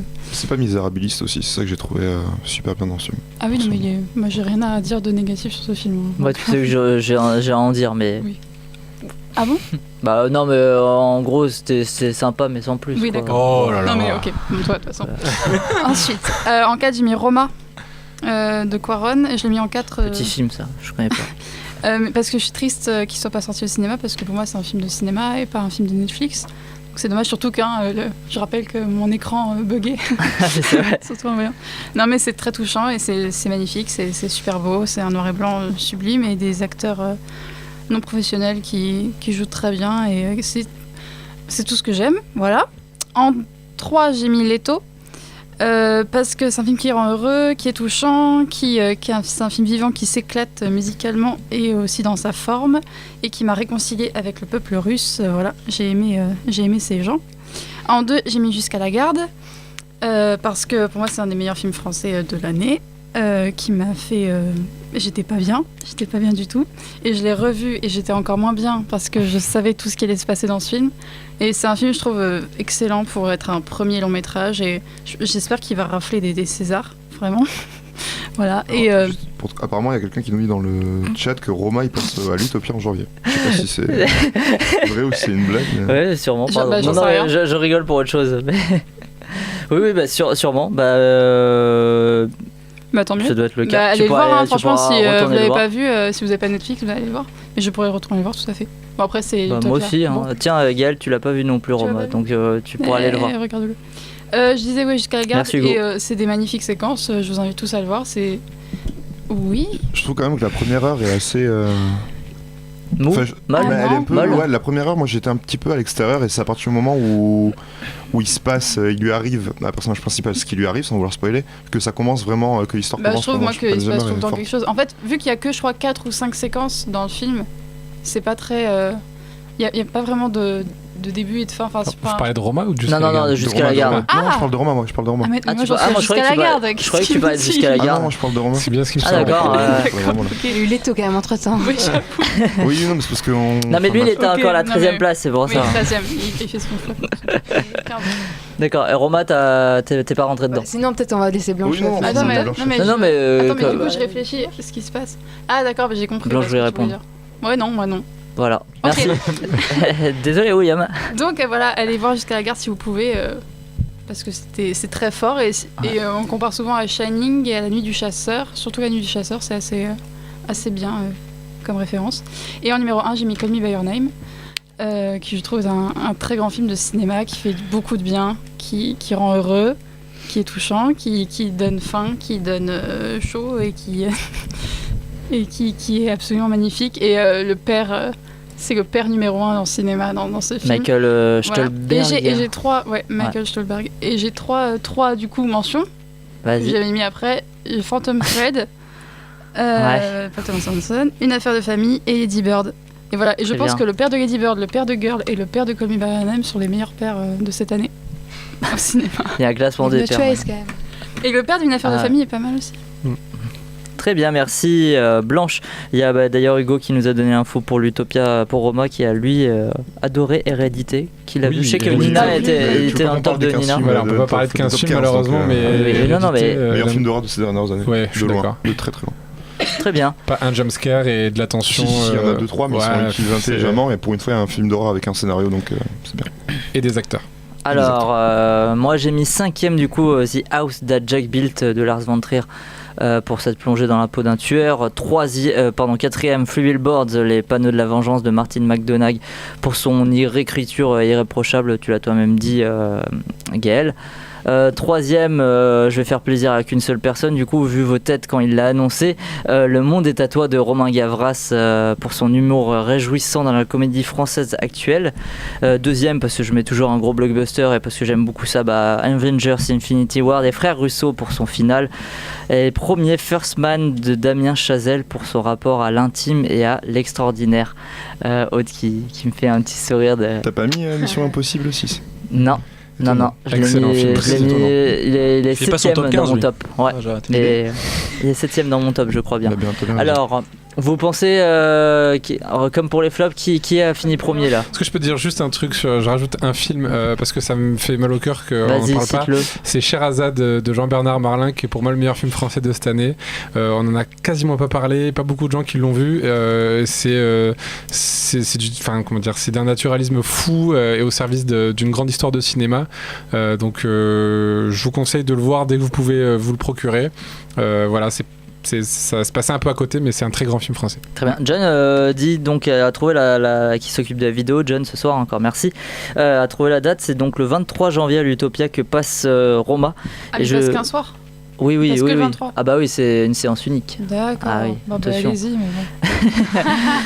Et je ne lirai pas le là. commentaire à la con de Titouan juste après qui m'annonce un concert de Vladimir Cosma à l'Utopia aussi en février. Alors, premier du top. Call Me By Your Name ou Blindspotting, en théorie. Allez, moi, Alors attention, c'est en fonction des places, ça n'a pas le même nombre de points comme je vous l'ai dit. D'accord. Ah ouais, c'est vrai. Je sais pas, moi j'avais dit Spider-Man, mais. Ouais. En même temps, on l'a pas entendu. En même temps, on était 18, c'est ça, à faire le. T'as dit 18, ça va faire le flop et top. Ouais. Oui. Pardon. Oui, on me parle dans l'oreille en même temps. D'accord. On était 18. On était 18, du coup, c'est compliqué. Compliqué à dire, ouais. Ninon, toi, tu m'as dit lequel déjà tout à l'heure? The House That Jack Built. Voilà. je te rafraîchis la mémoire, tu vois. Oui, il est pas dans Allez, Blindspotting. Très bien. Bon, bah, on commence par la 10e place d'abord, hein, bien sûr. 10e, ça va faire des déçus. Spider-Man New Generation, donc pas du tout premier. T'es même pas dans mon top 15, en tout 5, cas, donc, mais en tout cas, il est dans les 10 premiers. Okay. Qui a eu 115 votes. Et celui qui a 115 votes, pas 115 votes, 115 points. Et le premier a eu 259 points. 9e, Le Monde est à toi, de Romain Gavras. 8e, First Man, de Damien Chazelle.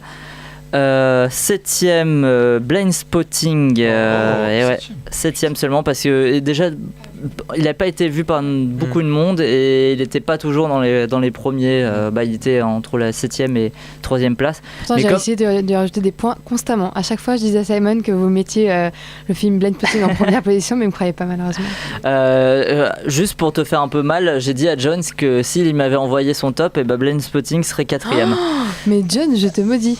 Donc voilà, 6e, Jusqu'à la garde, de Xavier Legrand.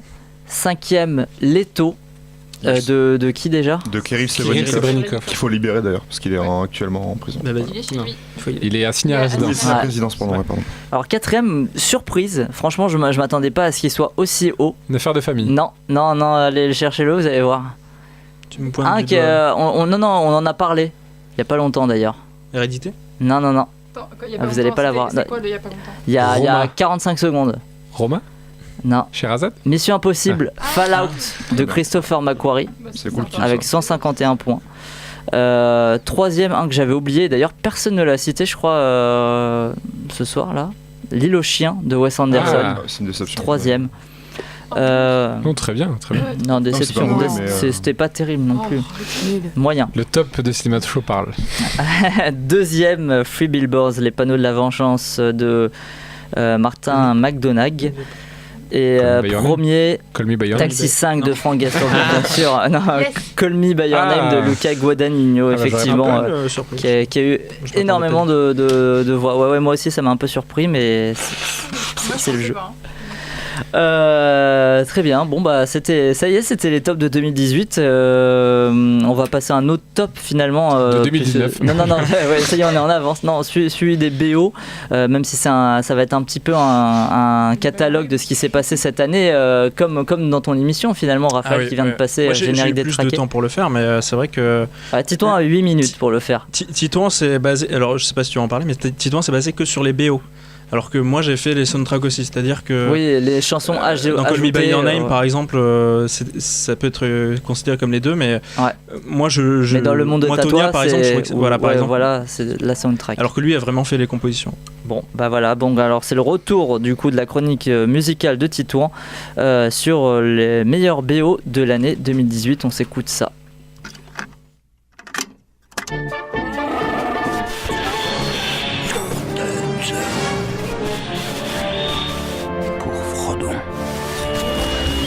Name's Bond. James Bond.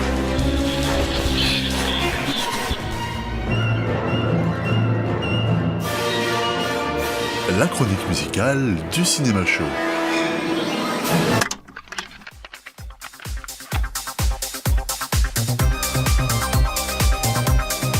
Cette année, si vous avez été assez chanceux pour vous rendre dans les salles obscures, vous avez pu voir et aussi entendre bien des choses, souvent intéressantes, et aussi, il faut bien l'avouer, parfois pas du tout. Alors par où commencer pour bien aborder l'année cinématographique 2018 ? En musique peut-être, oui, même c'est certain, mais avant tout en bande originale. Et cette année, le thème semble bien être celui du voyage, de la découverte des cultures, des pays, des époques et des traditions. Alors commençons à Nagasaki, au Japon, avec une armée de chiens sous la baguette Tiens d'Alexandre Desplat.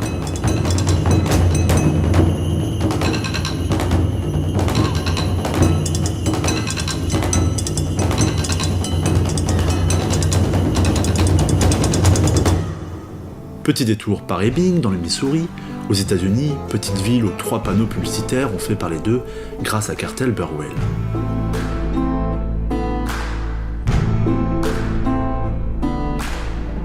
Traversons maintenant l'Atlantique pour rejoindre la Pologne durant la guerre froide avec le sublime chant traditionnel Dwa Serduszka,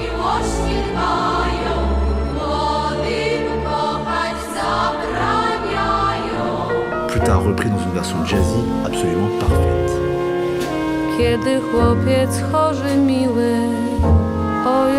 Plus rare, en Afghanistan, où une jeune fille tente coûte que coûte d'exister en se déguisant en jeune garçon pour sauver sa famille, fable délicatement mise en musique par les frères Dana.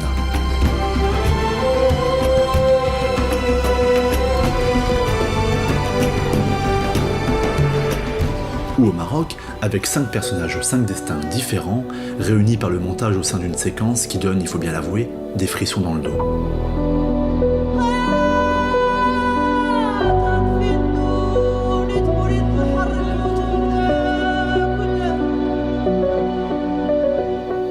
Changeons maintenant de thème, car en 2018, on a aussi pu s'émerveiller devant de sublimes comédies musicales aux chansons rafraîchissantes et entraînantes comme A Star is Born. Oui, enfin non, pas vraiment. Alors plutôt devant Le Retour de Mary Poppins. Oula, non, toujours pas, pardon, désolé. Bien, qu'est-ce qui reste? Bon, The Greatest Showman peut-être? Oula, non, stop, merci. Alors espérons que 2019 soit un peu plus clémente pour le jour de la comédie musicale et aussi pour nos oreilles. Bon, sinon, cette année nous aura aussi bien fait frissonner avec le retour en grande pompe de Michael Myers et de John Carpenter, visiblement toujours en forme.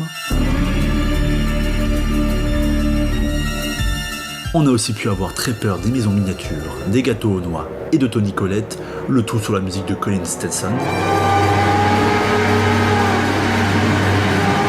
Dans un autre genre, on n'était pas super à l'aise dans la bulle de savon avec Nathalie Portman, la musique de Ben Salisbury n'aidant pas beaucoup, ni devant d'ailleurs le spectacle de fin d'année d'une école de danse allemande, un peu étrange, sous la houlette de Tom York.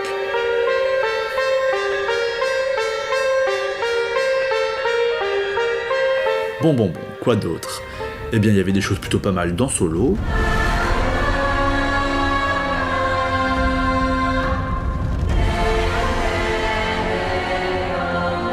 Quelques beaux sifflements dans la forme de l'eau.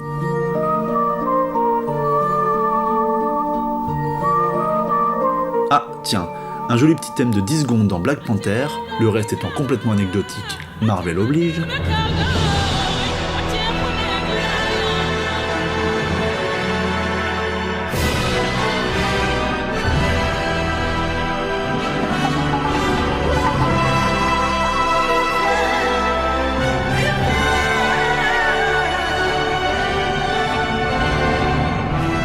Oh, et là, encore Alexandre Desplat, cette fois-ci pour un western français, enfin presque.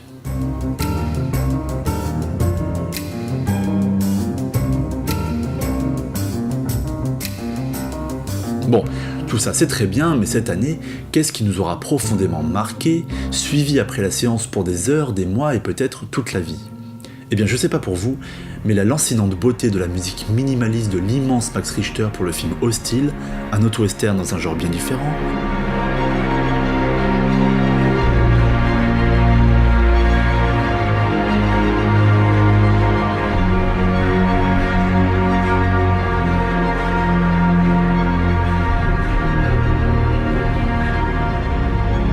avec l'utilisation ô combien rare et pourtant sublime de l'harmonica de verre, m'a complètement enchanté.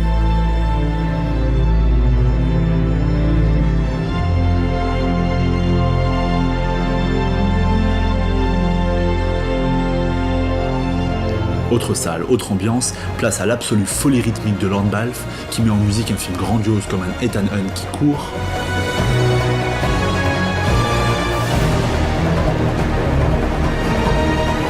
Fascinant comme le regard de Solomon Lane.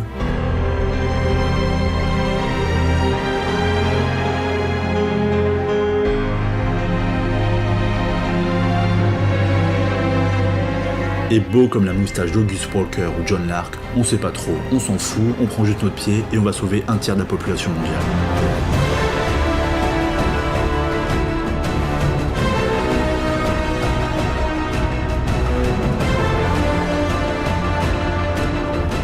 Et même si la relation Tom Cruise-Henry Cavill nous a franchement excités, si j'en suis sûr, la plus belle histoire d'amour de l'année, c'est plutôt celle d'un bel américain et d'un jeune franco-italien, et aussi d'une pêche, quelque part au nord de l'Italie durant l'été. Les corps se dénudent, les désirs montent et les premières passions amoureuses laissent place au chagrin.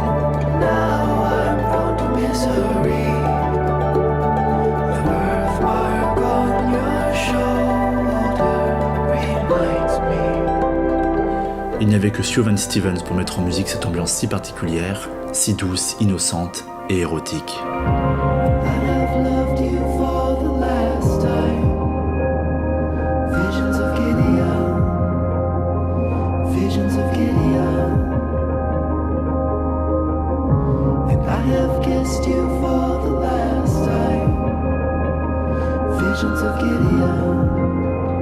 Mais quel autre film nous aura fait cette année voyager aussi loin, passionnément et dangereusement que First Man et son thème principal que Justin Hurwitz va intelligemment déployer dans une suite de variations. L'intimité d'une famille au son de la harpe et de la scie musicale.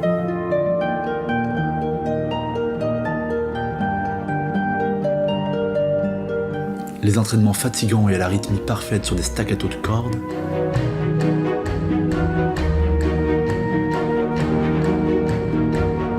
Jusqu'à l'aboutissement absolu, l'alunissage sur une orchestration sidérante de beauté, d'épique et d'émotion.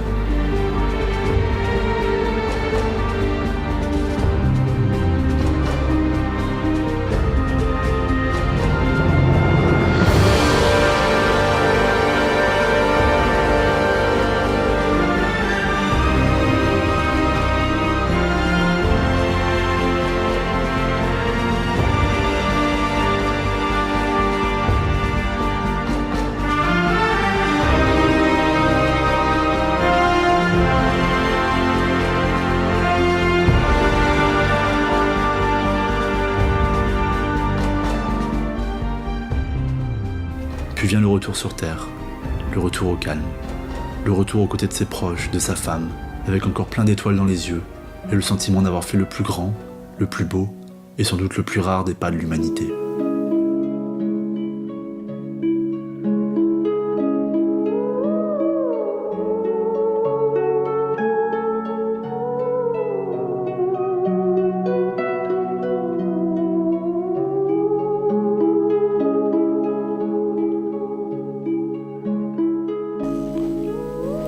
Merci Titouan pour ton goût et ton optimisme dans la comédie musicale. Pour la première pause musicale, d'ailleurs, on va s'écouter un morceau présent dans ta chronique. Je parle bien évidemment de Mystery of Love, écrit et composé par Sufjan Stevens pour le film Call Me By Your Name, long métrage qui a remporté les suffrages du top de The Cinema Show. Sufjan Stevens et son Mystery of Love, c'est tout de suite sur Radio Campus Montpellier.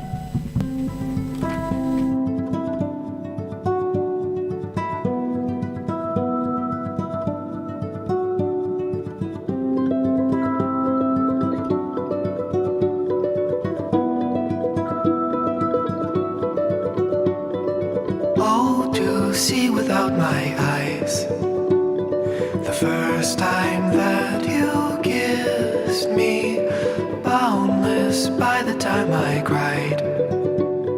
I built your walls around me, white noise, what an awful sound. Fumbling by Rogue River, feel my feet above the ground. God, deliver me. Oh, woe is me.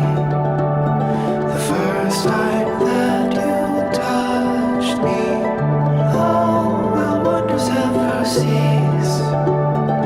Blessed be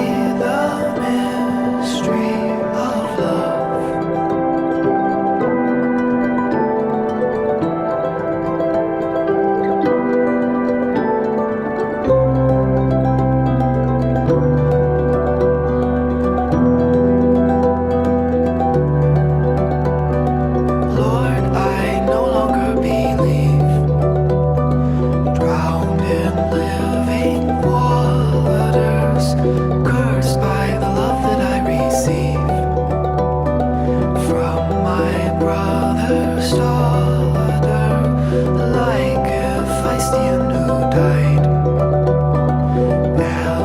Alexander's lover, now my riverbed has dried. Shall I find no other? Oh, woe is me.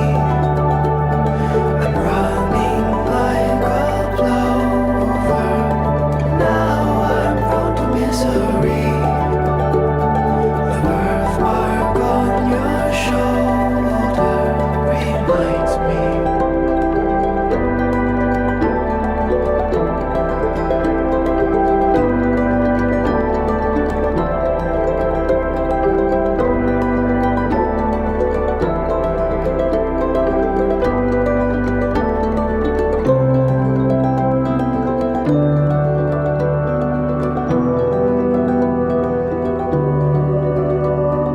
How much sorrow can I take?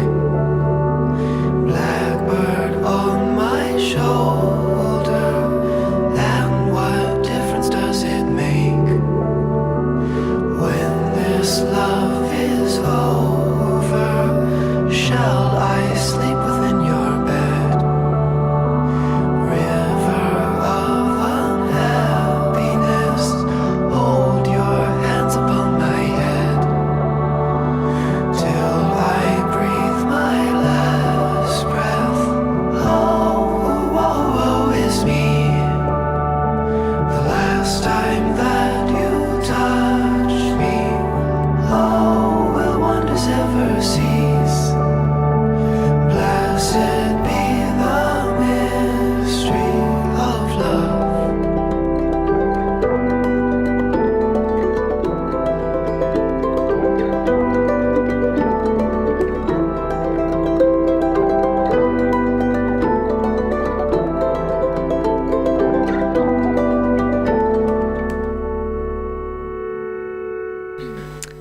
On poursuit cette émission spéciale 2018 avec une chronique divine forcément spéciale. Aude, je te laisse la main.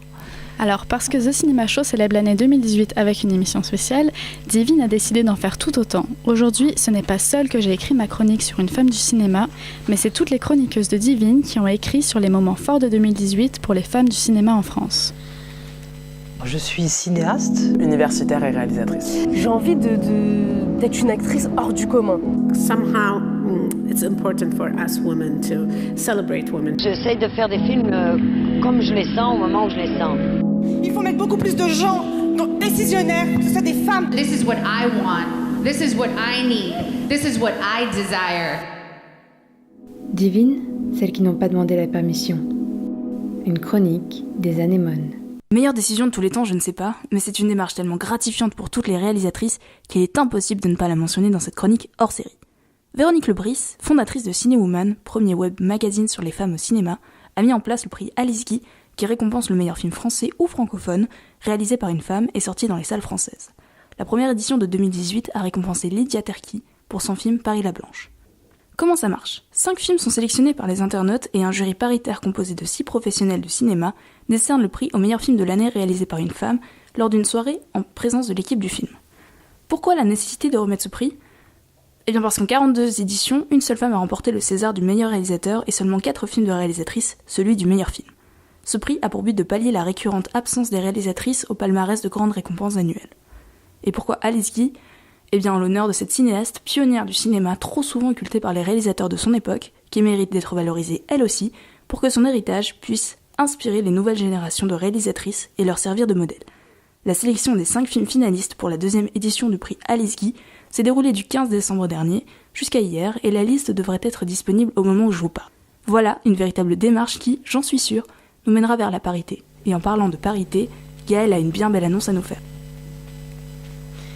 Alors qu'aux États-Unis, l'affaire d'un grand producteur qui a violé, agressé, harcelé sexuellement et humilié une 50aine de femmes a fait l'effet d'une bombe, en France, il est question de ne pas se prononcer, de ne pas commenter, d'oublier. J'ai presque envie de vous dire que c'est normal, car nous sommes le pays de l'égalité, de la liberté, de la fraternité, mais surtout du secret. Cela, c'était sans compter l'initiative prometteuse de l'association Le Deuxième Regard. L'initiative se nomme 50-50 en 2020. Le nom est fort, mais leur volonté l'est encore plus. Pourquoi vouloir la parité en 2020 ? Parce que quelques chiffres sont très révélateurs de la situation du cinéma. Une chef opératrice gagne 29% de moins qu'un chef opérateur et une réalisatrice 42% de moins qu'un réalisateur. Les régisseuses sont 27% moins présentes que les régisseurs et les actrices 40% moins présentes que les acteurs. Voilà une infime partie des injustices des femmes dans le cinéma en 2017. Alors on comprend qu'en 2018, il est temps de se racheter une bonne conduite. Heureusement, l'initiative 50-50 en 2020 regroupe plus de 300 personnalités du cinéma, comme Rebecca Zlotowski, Amandine Gay, Robin Campillo ou encore Léa Seydoux. Les objectifs sont challenger nos institutions culturelles et créer un observatoire de l'égalité dans notre industrie. Les premières assises sur la parité, l'égalité et la diversité dans le cinéma ont eu lieu en septembre dernier, regroupant 800 personnes. Enfin, une grande action a eu lieu grâce à l'initiative du collectif cette année. Mais ça, je vous laisse Nina en parler. Un des moments les plus forts de la 71e édition du Festival de Cannes, qui s'est déroulé le 12 mai 2018, c'est la fameuse montée des marches engagées de 82 femmes en faveur de l'égalité. 82 personnalités internationales du monde du cinéma, des réalisatrices, des actrices, des productrices, mais aussi des scénaristes ou des distributrices. Cette marche était menée par Cate Blanchett, qui était alors présidente du jury, et Agnès Varda, avant la projection du film d'Eva Husson, Les Filles du Soleil. Pourquoi 82 ? Ce chiffre symbolique rappelle que seulement 82 films réalisés par des femmes ont été sélectionnés en compétition officielle depuis sa première édition en 1946, contre 1688 réalisés par des hommes. Elles ont précisé également pendant leur discours militant qu'en 71 années de ce festival, le jury a été présidé par 2 femmes seulement, mais aussi que la Palme d'Or avait été décernée à 71 réalisateurs, mais à seulement 2 réalisatrices. Jeanne Campion en 1993, pour la leçon de piano ex aequo avec le réalisateur Chen Kaig, et Agnès Varda pour une Palme d'honneur en 2015. C'était un moment fort de solidarité qui a réuni toutes ces femmes du 7e art autour d'un but commun de faire avancer le monde vers l'égalité et la réelle diversité. Je vais parler, mais c'est Marie qui a écrit cette chronique. Donc, parce que le féminisme nous concerne tous et parce que l'on peut tous changer les mentalités et promouvoir la femme à notre échelle, nous avons décidé de vous parler d'une initiative qui en est le parfait exemple et qui nous tient tous à cœur, particulièrement à ses créatrices et ses créateurs. Ce sont les 11%. Les 11%, c'est quoi ? C'est un compte Instagram né de l'esprit de 2 membres de The Cinema Show féministes et engagées, Aude et John, qui met en avant les réalisatrices et leur travail. 3 fois par semaine, ce compte vous permet de découvrir un nouveau film réalisé par une femme en prenant soin de ne pas parler que des réalisatrices blanches américaines, mais aussi racisées qui rencontrent plus d'obstacles. Grâce à lui, vous agrandissez votre culture cinématographique et des films que vous n'aurez peut-être jamais eu l'idée de regarder deviennent vos films préférés. Mais alors pourquoi 11% ? Parce que parmi les 250 films hollywoodiens qui ont rapporté le plus d'argent en 2017, seulement 11% étaient réalisés par des femmes. Cela vous surprend ? Cela vous révolte peut-être ? Il ne tient qu'à vous d'inverser la tendance. Pour cela, une marche à suivre. Abonnez-vous aux 11%, visitez leur site franchement créé, faites des découvertes et ne laissez pas ces films dans l'ombre. Les 11% informent, apprennent et plus que ça, réparent, rétablissent la balance. Ces réalisatrices ont déjà changé l'histoire et tentent de prendre leur place dans un monde qui leur en donne peu. Et nous avons le pouvoir de changer les choses en diffusant ces œuvres et en parlant d'elles autour de nous. Et peut-être pourrons-nous faire en sorte que les 11% soient obligés bientôt de changer de nom. Vous avez pu l'entendre, 2018 a été une année importante dans la longue bataille qu'est la parité au cinéma. Mais parmi toutes ces cinéastes que ces initiatives mettent en lumière, je voulais terminer par une série de témoignages qui ont définitivement marqué cette année.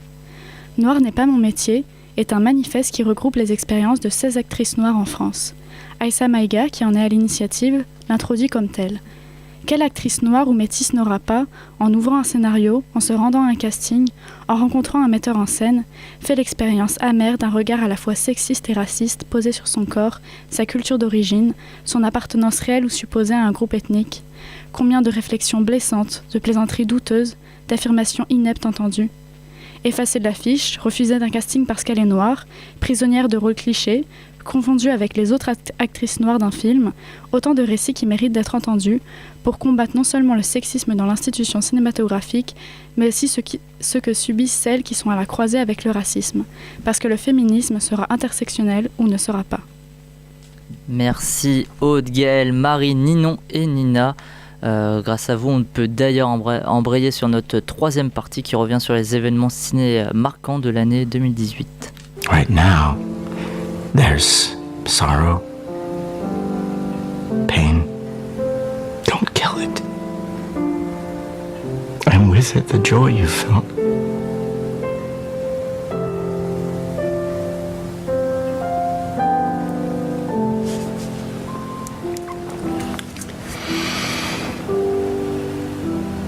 Does Mom know?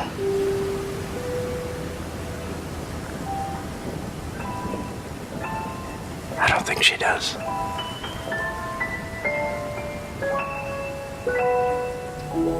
Bon, j'avais finalement décidé de pas la passer à la base, mais comme vous n'avez pas arrêté d'en parler en off, je me suis dit je vais vous faire plaisir et je vais la passer. Donc c'est une des séquences finales de Call Me By Your Name entre Michael Stuhlbarg et Timothée Chalamet, scène qui a pas mal marqué le monde du coup.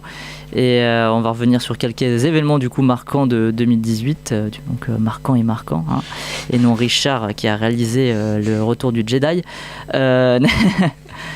Netflix à Cannes et Netflix à Venise, j'avais ça comme premier sujet. C'est-à-dire qu'à Cannes, Netflix c'était pas la fête. Et toi d'ailleurs tu parlais de 2019 que Netflix reviendra à Cannes, William. Bon, je peux me tromper, mais je suis quasiment sûr que Netflix va revenir. Après ce qui s'est passé à Venise, du coup. Ouais, en fait, s'ils continuent dans cette démarche-là de ne pas accepter Netflix, Amazon, etc., ils vont se faire bouffer par les autres festivals. Et c'est ce qui se passe depuis quelques années. C'est que les vraiment derniers gros films de ces dernières années ont plutôt été à Venise que réellement à Cannes. S'ils continuent, ils vont se faire bouffer et c'est pas une très bonne idée. Et je pense que ils vont reprendre Netflix cette année, d'autant plus parce qu'il y a le film de Martin Scorsese et Thierry Frémaux est un grand ami à Martin Scorsese et qui vont pas passer à côté de faire ce tapis rouge fantastique avec tous les acteurs qu'il y a dans Les Affranchis, dans les plus grands films de mafieux de l'histoire du cinéma. Donc je pense qu'ils se doivent de dire oui à Netflix parce que c'est aussi un oui au futur et le cinéma. Enfin, faut arrêter le fait que le cinéma soit géré par des anciens et des gens qui voient le monde d'avant, le monde d'aujourd'hui c'est Netflix, il faut aller vers ce sens-là, je pense. Bien. Après, c'est surtout, c'est surtout la chronologie des médias qu'il faut revoir en France au-delà juste du festival de Cannes. On a parlé dans un débat, c'est vrai, mais du coup, c'est ce qui permettrait aussi... Sur Netflix en Espagne, par exemple, ils ont déjà Le Monde est à toi. Sur Netflix en Espagne, ils ont déjà des films qui sont sortis il y a très peu de temps. Alors ça, c'est aussi parce que c'est un film qui est sorti en France au cinéma et tout. À l'étranger, il y a déjà Mauvaise Herbe, par exemple, de Kairon. Il y a déjà Mauvaise Herbe aussi, ouais. Il y a le jeu, voilà.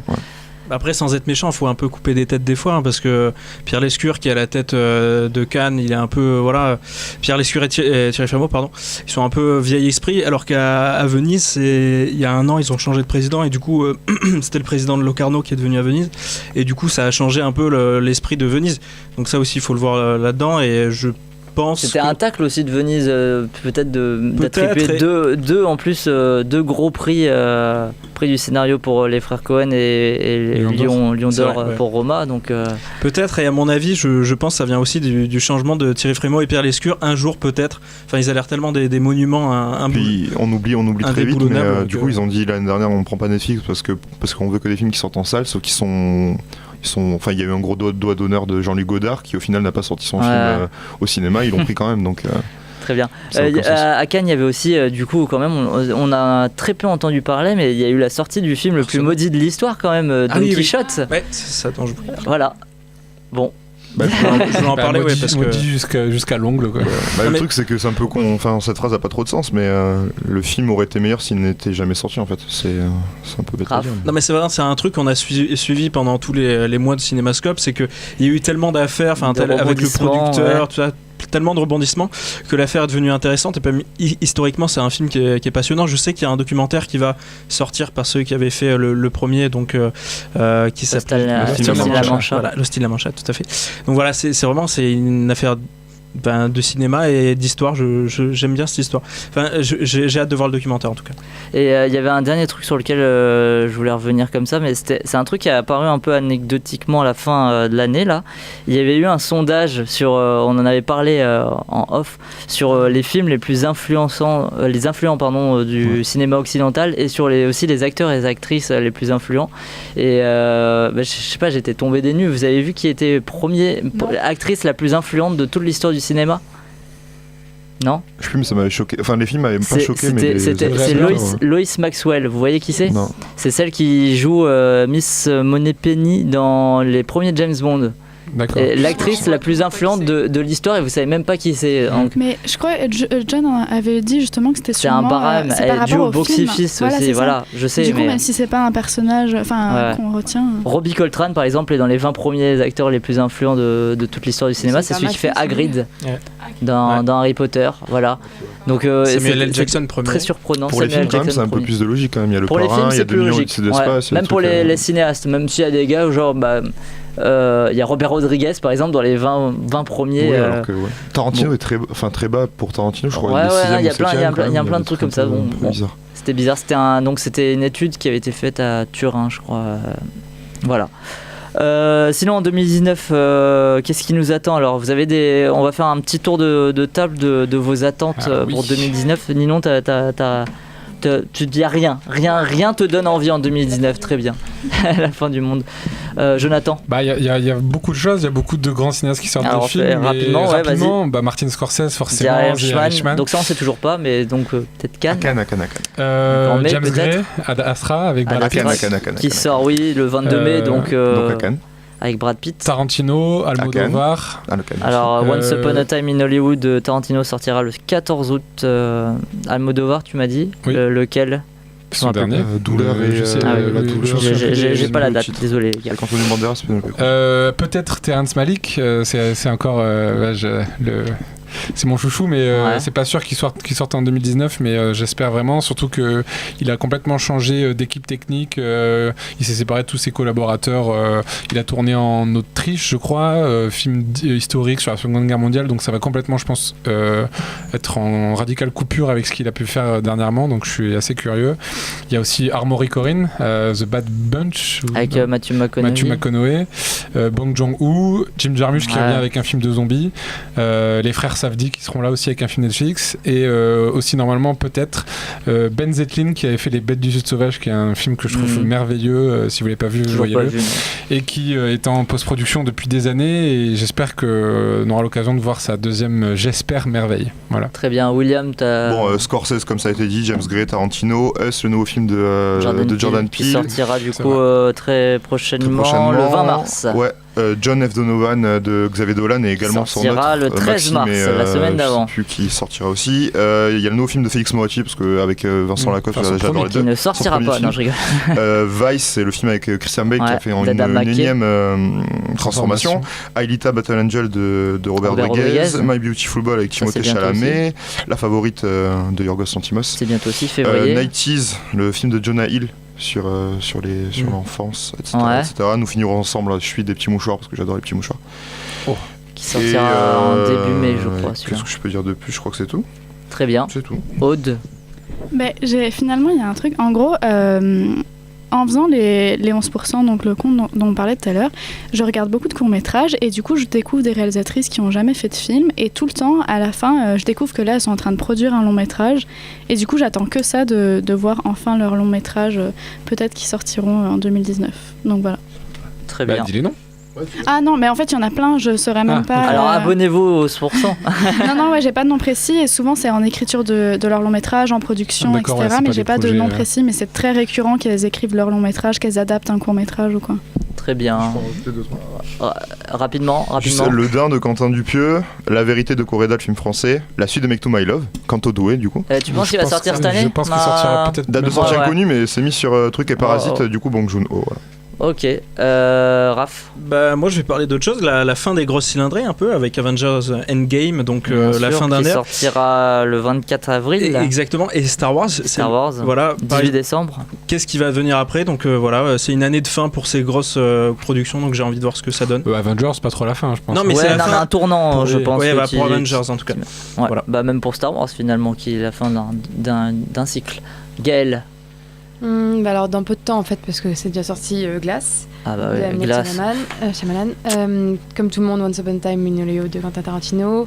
Comme une enfant, Toy Story 4 de Josh Cooley. J'ai aussi envie de voir Us de Jordan Peele et La Favorite de Yorgos Lanthimos. Bien. Blanche. Moi je suis pas du tout au courant de ce qui va se passer cette année. Donc j'ai mis La Favorite, Beautiful Boy, Little Woman de Greta Gerwig, les 4 filles d'Octobre, tu vois. Et Quentin Dupieux.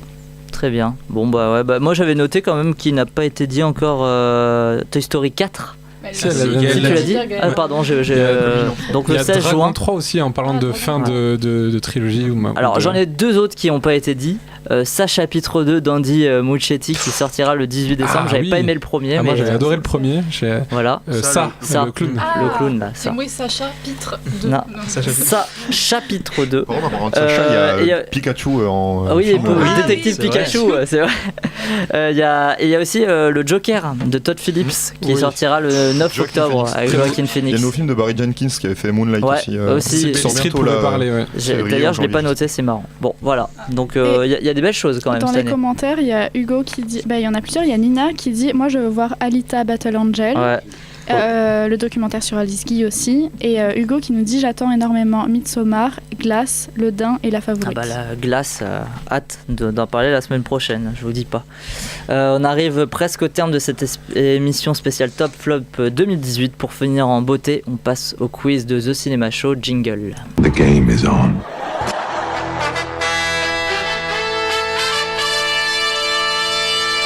It's gonna be legendary.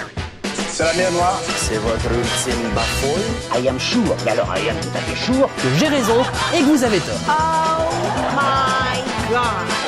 What? No. Oh, hi, Mark. Anyway, lead on. Allons-y.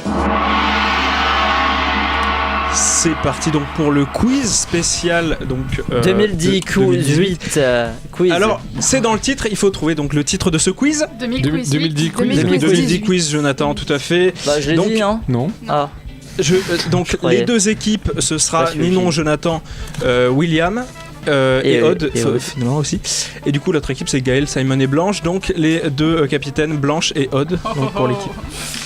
On va passer à la musique de film, donc prenez vos casques. Dans quelle œuvre on entend cette chanson? 2001. Blindspotting? Non, c'est un film de cette année. Blindspotting, on en a beaucoup parlé. On en a beaucoup parlé, plus que ce que je pensais d'ailleurs. Call Me By Your Name? Non. Ghost L'île aux Story. chiens. Non. Ghost Et Story, il a fait partie d'un top surprenant. Il a été numéro 1 d'un média. Les Garçons sauvages, tout à fait, Jonathan. Oh putain. Qui était donc numéro 1 des cahiers du cinéma, tout à fait. Ah bah ça. Voilà, donc étonnant. 1 pour l'équipe de Aude. Alors, deux même. Attends, il y a 2. Oui, c'est vrai, tout à fait. Putain, c'est vrai. Je vais t'aider peut-être merci. pour compter les points. Effectivement. Non, je compte pas sur. Non, mais je suis. On va passer à la question de la semaine. Alors là, ça va être. Suivez bien, ça va être un peu compliqué. Pour la question, je vais vous donner 4 films sortis dans l'année 2018 et vous devrez me donner donc l'ordre chronologique des sorties. Voilà. Facile. Alors, Mission Impossible, Call Me By Your Name, Neuilly sa mère, La Forme de l'eau. Alors, je sais. Alors, je sais aussi. Concertez-vous, je sais pas, mais ceux qui ont la première réponse, dites-le moi. Nous on l'a. Ça je crois. C'est sûr. Je rappelle qu'il y a 2 pour l'équipe de Aude. Ça, t'es d'accord avec moi? Et 0 pour l'équipe de Blanche. Non, je crois que c'est. L'inverse? Attends. Je crois que c'est ça. Attends. Ça c'est sûr. Ça c'est sur les deux premiers. Attends. Ça c'est sûr. Après j'hésite. Ça c'est. Ouais, c'est l'inverse. C'est l'inverse. Ok. On a la bonne. C'est bon là. C'est bon? Ouais. Ok, bon. Alors, je vous écoute, Blanche. L'équipe de Blanche d'abord. La Forme de l'eau, Call Me By Your Name, Mission Impossible, Neuilly sa mère. Oui, tout à fait, c'est vrai. Donc, on avait pareil. Vous aviez pareil? Ouais. Sûr? Parce que t'as dit vraiment la réponse. Non, c'est vrai, c'est vrai. Bon, la forme de l'eau, comme je la réponse avant, mais on a mis M6 et Neuilly sa mère. J'ai dit la réponse avant parce que j'ai dit ceux qui trouvent en premier, mais bon. Donc non, mais ceux qui ont la réponse en premier. J'ai dit. C'est pour ça que j'ai dit vite. C'est pour ça qu'on vous a laissé gentiment. Donc eux ils ont pas de points eux. Normalement ils ont pas de points, mais c'est vrai que. Normalement, donc t'as dit. Oui, non, tout à fait. Mais c'est juste ça n'a pas été compris par tout le monde. Moi je vous avais noté un point, je vais pas vous le cacher, mais bon. Ça n'a pas été compris par tout le monde. Sinon on l'aurait dit dès le début. On va passer au qui a dit. Alors toutes les actrices, Meryl, donc référence à Meryl Streep. Lève-toi, les productrices, réalisatrices, auteurs, directrices. Tout à fait, le discours poignant de Frances McDormand lors de la cérémonie des Oscars, donc lorsqu'elle a reçu celui de la meilleure actrice pour du coup 3 Billboards. Donc ça fait 2-2 pour l'équipe de Blanche et Aude, égalité. On va passer à la Sherlock Holmes, donc j'ai fait un quiz assez rapide, donc on s'enchaîne pas mal. En 2018, je suis devenu le premier réalisateur à avoir franchi le cap des $10 milliards de recettes. Tout à fait. Au box-office. Steven Avec Spielberg Pentagon grâce Papers à Ready et Player Ready One. Player One. Les Pentagon Papers. Ouais. Tout à fait. Moi j'adore. Donc ça fait tout à fait 5 points, merci Gaël pour l'équipe de Odd et 2 pour l'équipe de Blanche. On va passer donc à qui c'est celui-là? Elisa Esposito. La forme de l'eau. Tout à fait. Personnage. Point pour l'équipe de Blanche. Voilà. Et redis bien les personnage- règles à chaque fois parce que tout le monde n'est pas au courant. Ah, pardon. Donc oui, le personnage de Sally Hawkins dans La forme de l'eau de Del Toro, donc Oscar du meilleur film en 2018. Donc ça fait 3 pour l'équipe de Blanche et 5 pour l'équipe de Odd. On va passer à une réplique, un film, donc prenez vos casques. De quel film provient cette scène? Le chien. Le retour du héros. Le retour du héros. C'est quoi avec les chevaux là? Le peuple et son roi. Putain, c'est quoi ça? Ballad of Buster Scruggs, non. Taxi 5. Non. Non, mais attends, il y a quoi, des ça, chevaux déjà là. C'est quoi Et ça? après il y a des voix, mais je pensais que vous alliez trouver plus vite. I'm still very angry with you, you know. Marie Shelley. You better be Les heures nice sombres. to me. Non. Qu'est-ce que c'est que ça? Non, mais si, mais attends, j'ai entendu. Je le laisse parce qu'on a le temps. Oh, on a le temps, on a le temps. Allez-y, Il allez-y. est dans nos tops? Tu peux mettre tout le film si tu veux. Exact, tout le film. Non, il est pas dans les tops. On en a parlé. Il y a pas très longtemps. Mais... C'est pas la base de Buster Scruggs? The Greatest Showman. Non, vraiment pas. J'ai mis un passage Random. par hasard. Random, tout à fait, parce que. Faut bien que ça soit symbolique du film. Ah, le film de Terry Gilliam. Don Quichotte. Oui, non, L'homme qui. comment pas? Techniquement, il fallait donner le titre, voilà, tout à fait. Et personne n'a donné vraiment je l'ai le pas titre, vu. mais bon. L'homme qui tue Don Quichotte. Tout à fait, l'homme qui tue Don Quichotte. Donc voilà, Simon, tu as le point donc pour l'équipe de Blanche. Ça fait 4-5 donc pour Blanche, pour l'équipe de Blanche. On va passer à Merci le Québec. 4-5, ça peut pas être pour l'équipe de C'est Blanche. pas pour l'équipe de Blanche. Mais... Oui, tu as pas trop de foot, hein, Raph. exact. Non, ça va pas trop.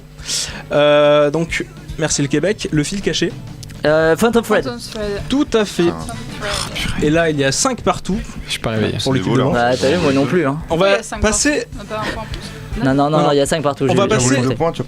On va passer au pas tourné. Laquelle de ces personnalités a participé à un film sorti cette année? Donc je vais donner que des personnalités qui n'ont pas participé à un film cette année, sauf une. D'accord. Alors 5 propositions. Est-ce que tu peux dire Alec Baldwin, s'il te plaît? Emma Stone, Christopher Nolan, Patrick Timsit, Kate Winslet, Glenn Close. À savoir que ça compte en tant que producteur, mais enfin tout. Oula. Participer à un film. D'accord, vas-y, redis. Emma Stone, Christopher Nolan, Patrick Timsit, Kate Winslet, Glenn Close. Bah oui. Il y a une de ces personnalités qui a fait un film, qui a participé à un film cette année. Attends, c'était en 2018? En 2018. Et il n'y en a qu'une? Il y en a qu'une. Ah bah c'est bon, je vais. Tu l'as? Bah oui. Attends, dis-moi qui. Il faudrait la. Oui. Ah, qui a participé? Oui, qui a participé. Pardon. Les autres n'ont pas participé à un film. Emma Stone n'a rien On fait aucun film. C'est bon, on peut le dire? Ouais. Attends, Donc, je rappelle qu'il y a 5 à ils vont 5. donner une réponse aussi. Ah ouais, il fallait trouver celle qui avait pas participé. Non. Il y a une de ces personnalités qui a participé. Attends, redis-les. Non, mais c'est sûr. Je dis une dernière fois, puis après, voilà. Emma Stone, Christopher Nolan, Patrick Timsit, Kate Winslet, Glenn Close. Ah, Patrick Timsit, il joue dans Mission Impossible Fallout. Ah, c'est bon, j'ai. Tu l'as? Ok, alors c'est. Non, mais c'était pas une question de vitesse. C'est pas une question de vitesse. C'est pas une question de vitesse. Mais dites-le. Alors, je pense que c'est Kate Winslet dans Wonder Sleep de Wonder Wheel de Woody Allen. Mais oui, c'est ça. Tout à fait. Donc, je mets des points pour les deux. Tout à fait. Je l'avais oublié. Tout à fait. Bon. Et c'était bien pourtant. Mettez vos casques. Ouais, c'était bien. On va passer à musique de film. Dans quel film on entend cette musique? Climax. Non, il l'a dit. J'ai dit aussi. Climax. Tout le monde l'a eu. Donc 7 partout. Alors, on va passer au duel time. C'est compliqué parce que pour une fois on a 7 points tout le monde. Exactement, tout à fait. Donc je ne sais pas, je vais commencer par la gauche. Donc qui veut alors je veux attends, tu vas dire les deux thèmes et celui qui dit le plus rapidement il prend le thème. Voilà. On rappelle. OK. Box office ou hommage? Hommage. Hommage. Je crois que c'était plus dur ça, non? Voilà. Pour Odd, ce sera box office et pour Blanche, hommage. Box office, je pense. On parie 6 points. Je finis en chiffres. Voilà, 6 points pour tous. Donc je rappelle qu'il y a Non mais tu sais, ils peuvent dire un point et ils gagnent après. Édition spéciale, 6 points pour tous. Allez. C'est ça qui est tout seul qui a pas Marie pour le cadrer. Moi je m'en fous. Ah ouais, tu t'en fous du quiz le gars. Non, rien à foutre. Je suis désolée si je perds. Alors, on commence avec box office. Non, moi j'avais dit. Non, ouais, mais il peut commencer avec la question box-office s'il veut. Pardon, oui, donc c'est autre chose. Comment ça fait Il s'en bat les couilles. On bat les couilles. C'est pareil. Laquelle de ces comédies françaises a fait le plus d'entrées à l'étranger Donc durant ça, c'est l'année Hommage. 2018 ? Donc ça c'est box-office. Attends, il y en a combien ? Je vais te donner 4 propositions. Ok. Alors lequel de ces comédies françaises hein ? Le Retour du héros, Le Sens de la fête, Le Grand Bain ou Taxi 5 ? Retour héros, Sens de la fête. La déception de Blanche qui connaît la réponse et qui n'a pas pris cette réponse, cette question, pardon. Moi je crois que je sais. Le Grand Bain et Taxi 5. On n'a pas le droit d'aider. On n'a pas le droit d'aider. Hein. Ah putain. Le gars qui essaie de donner des réponses, mais caché. Ben, j'hésiterais entre Le Grand Bain et Taxi 5, mais. Alors, je dirais Taxi 5. très bien. Ok. C'était la mauvaise réponse. On va passer Je sais à pas. Hommage. Blanche, concentre-toi. Blanche, repose ce micro. Quelle personnalité décédée en 2018 a Il travaillé n'est sur pas un vraiment film décédé. a travaillé sur un film sorti cette année?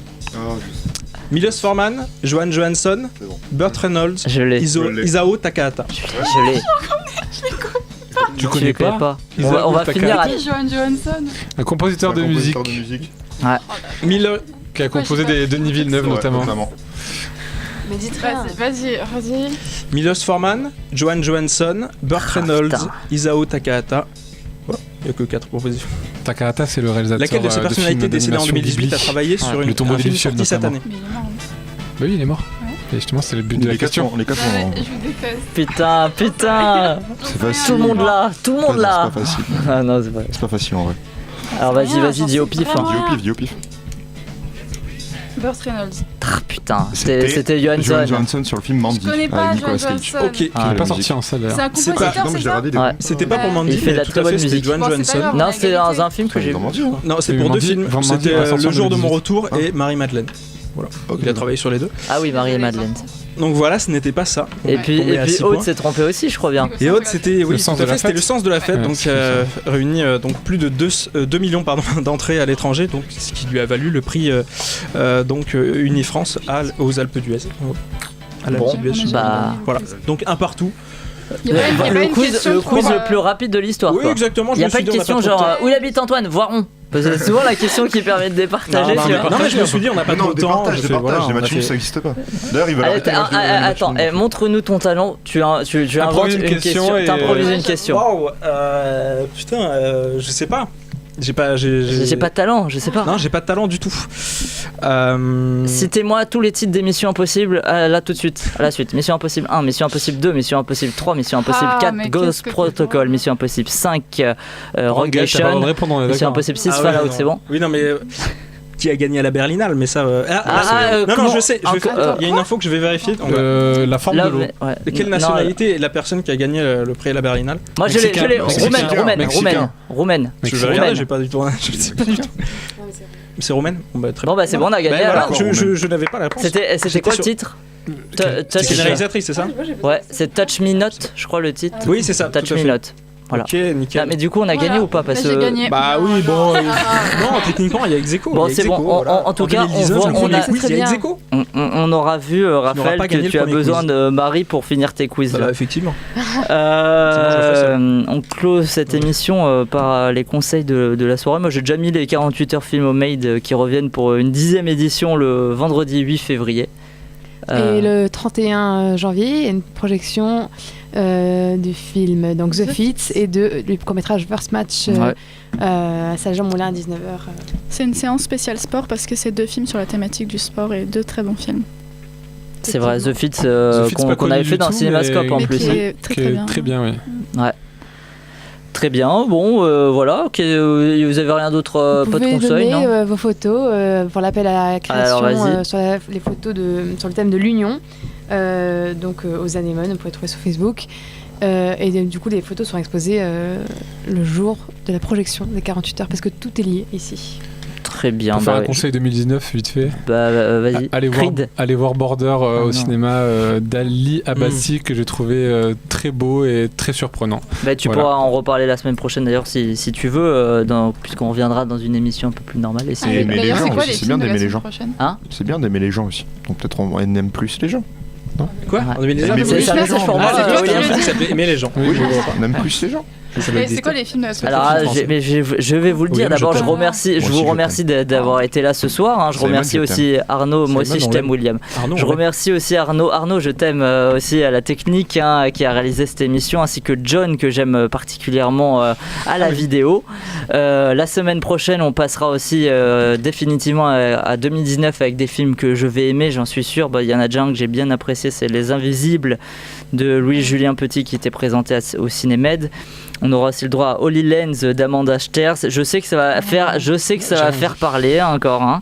Et Glass de M. Night Shyamalan. Bien sûr, si vous voulez aller voir The Frontrunner, La Sayas et compagnie, vous pouvez y aller et on en parlera. Voilà. Vous avez noté les films pour la semaine prochaine, c'est très bien.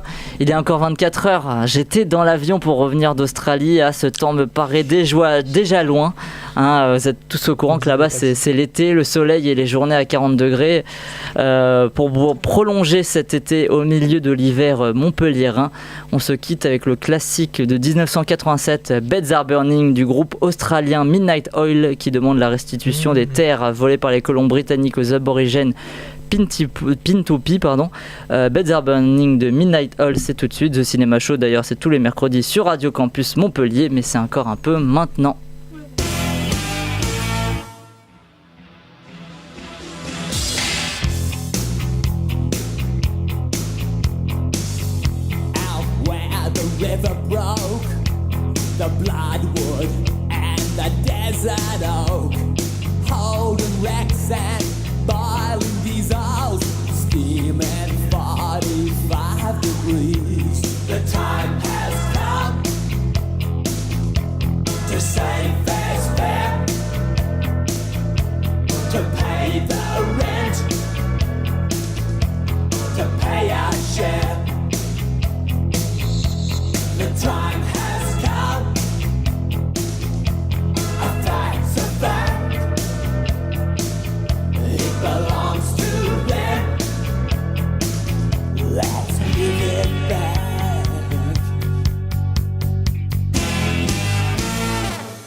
Give it back.